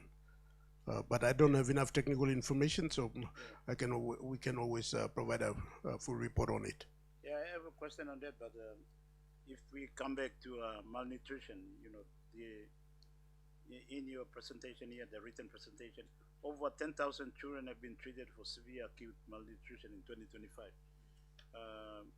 I'm not sure if in October last year we have an actual figure on this, but is this progress in terms of reach out? One, two, does that make a difference in terms of the level of malnutrition countrywide, or what is the data in terms of malnutrition? You have the data, or you only have this report? Let me go back and get some information, and then we'll put it in writing to you, Chair. Yes. All right.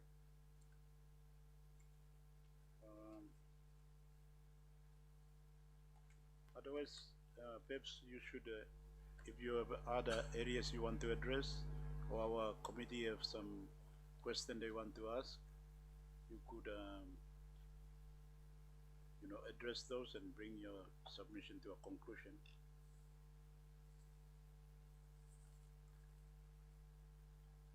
But Chair, as I said, there is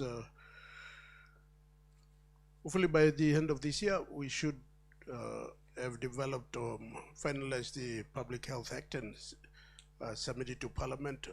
That will govern many of these roadside, food vending and betel nut sales and sugary food, and that may include even we're getting a lot of processed food, NCD control. Like we need to, like you and me need to go have like regular medical checks.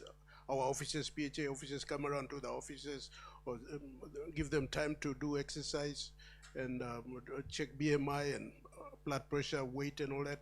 So we're not doing too much. We're looking at the population out there, that the educated and the well-to-do, we leaving them out there, and then many are, getting stroke and hypertension and all that. So as part of the public health policy, we will put those as part of controlling food, but at the same time also we look at preventative actions and do medical checks and all that. So we will do that. when talking about malnutrition, there is also overnutrition. So we need to control that. I mean, look at those things too. But otherwise, thank you. I didn't bring my team, so I'm only one man standing. And All right. Committee members, any question, or otherwise I'll bring our session this afternoon to a conclusion. All right. If there's no question, I want to thank Mr. Y, the Deputy Secretary in the Department of, one of the Deputy Secretary in Department of Health, for his presentation this afternoon. We thank you for the dialogue and information that you have provided. We want to continue to highlight the fact that we still have a big gap in the immunization rollout. A lot of provinces are still tracking very lowly. We have still problems with nutrition. The nutritional study is a big 15-year gap, and that says a lot for how we are reaching out to our children, preparing them for their life journey. We still have problems with basic hygiene and so on. The WASH program, which should be part of Department of Health too, like Department of Education, is still parked with national planning. That's a problem in itself. Our committee, me in particular, I don't understand the logic of that project being parked with national planning. It's either should come to you all or to the National Department of Health and partner with the provinces, or it should go to another implementing agency that is appropriate. National planning is planning, monitoring, evaluation. How can they be involved in implementation of projects or programs? That's why we're getting the equation wrong. There's problems with functionality and responsibility. So WASH, we need to sort it out too. Malnutrition and stunning on that data available is still at 44%. So that parallel almost with malnutrition, and that's very big concern that we should have, because it means that 44% of our children have poor start in their life journey, and life expectancy is still at 66.5. So, you know, if we don't start changing this, that means our children, we are condemning them to 66.5 or even less. With the way we are going, maybe it might come down. So that should alert all of us, Mr. Y. We have this joiner problem too between National Department and all the PHA. Some of the issues that question that raised here too is that some of the provincial government, Mr. Y, have problems with the PHA. We have structured it so that it's got a different board, and that creates a problem sometimes. It's a real problem with the provincial government. How do the provincial government have leverage and oversight over the PHA? Considering that at all governments, some of the key outcomes that the government delivers, or minimum they have to deliver, is health, education, infrastructure, security, and maybe one other, one more, 5, areas. But if the provinces, they have oversight of education, but not have direct oversight, or there's a question over this key outcome, which is health, then that's a problem too. So if we summon the provincial government, for example, they might say, I'm something with PHA here. So how do we reconcile this? So there's some structural impediment to delivery of health outcome, which will affect our health generally. But for our committee, we focusing on our children. If we have all messed up our life and not going to live up to 100, at least we must make sure our children, the next generation or next many generations to come, their life is better than us. Then the country is progressing. Otherwise, we will be regressing. So this structural impediment too are equally important to address. So, thank you, Mr. Wai. I hope you take that back to the department. On our part, we will incorporate them into our recommendation to Parliament.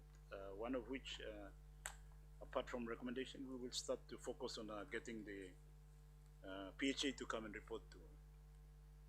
Thank you very much, Mr. White. Thank you. Can I make a last comment? Yes.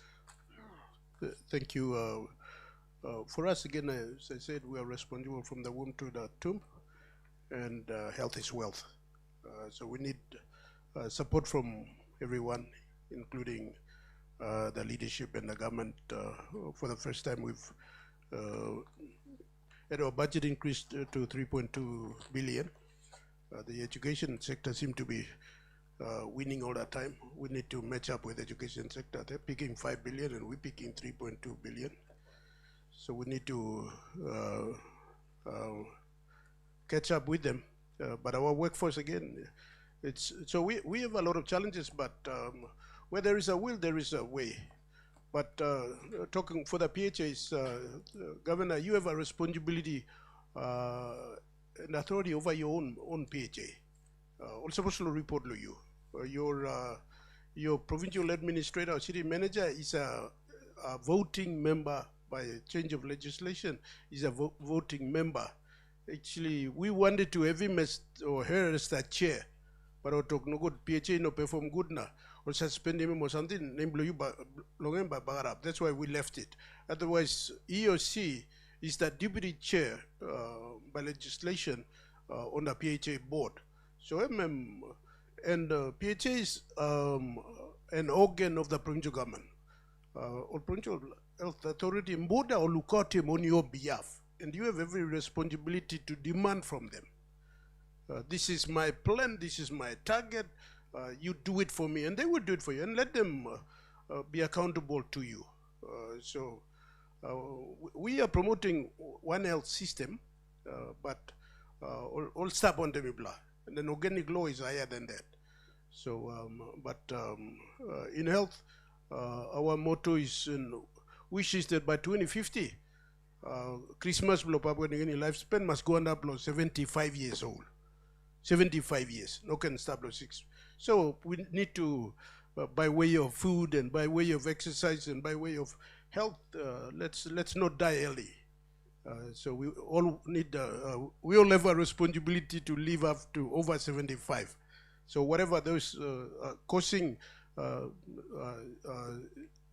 shortening our life, we have to work together, be it legislation or be it food or medicine is only fixing up what we haven't fixed along the way. Thank you, Chairman. God bless you and your membership, or your members, for inviting health to this. But we definitely, if you can call the PHAs, we'll bring them in so that together we address the health issues in the country. Thank you, Chair. All right. Thank you, Mr. Wai. It was supposed to be a final comment, but your last comment on the allocation of resources and so on, population, I think, Mr. Wai, you should not push that too much. Yeah, it's not a good excuse. You should learn to utilize whatever resources you have to do as much as we can. I just want to emphasize this by, drawing your attention to, like, in Africa, the country of Uganda, they have a population of 51 million people. In the city of Kampala, they have 19 million people living in the city of Kampala. But their statistics, health-wise and literacy and everything else is much better than Papua New Guinea. Our resource base is much better. They only export coffee. Now maybe they're, discovering oil and so on. So it's not a good excuse to come up with that type of, proposition that not enough finance and so on. Papua New Guinea, we should be, advanced than a lot of other countries. We got the resources base. We got the wealth. We got oil and gas and all these commodities. We're even harvesting all the, fish and, selling all the trees too. So there should not be any excuse. We just have to get the strategy right, use the money that we have, use it right, and I think we'll get there. All right, thank you very much, everyone. That ends our session for today. Thank you, everyone, for your attendance, all the stakeholders and the media who might be here, and of course our partner UNICEF and everyone. Thank you, our committee members. We'll have the session again tomorrow. Yeah, we'll continue tomorrow. We have national planning, I believe. Let me just see the program again. Justice. Some other departments coming on tomorrow.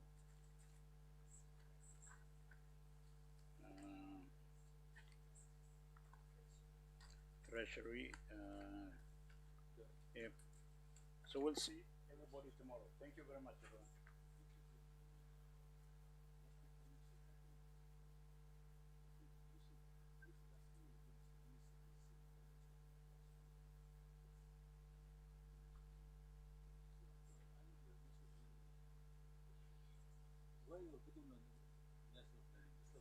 Oh, wash what? Yeah.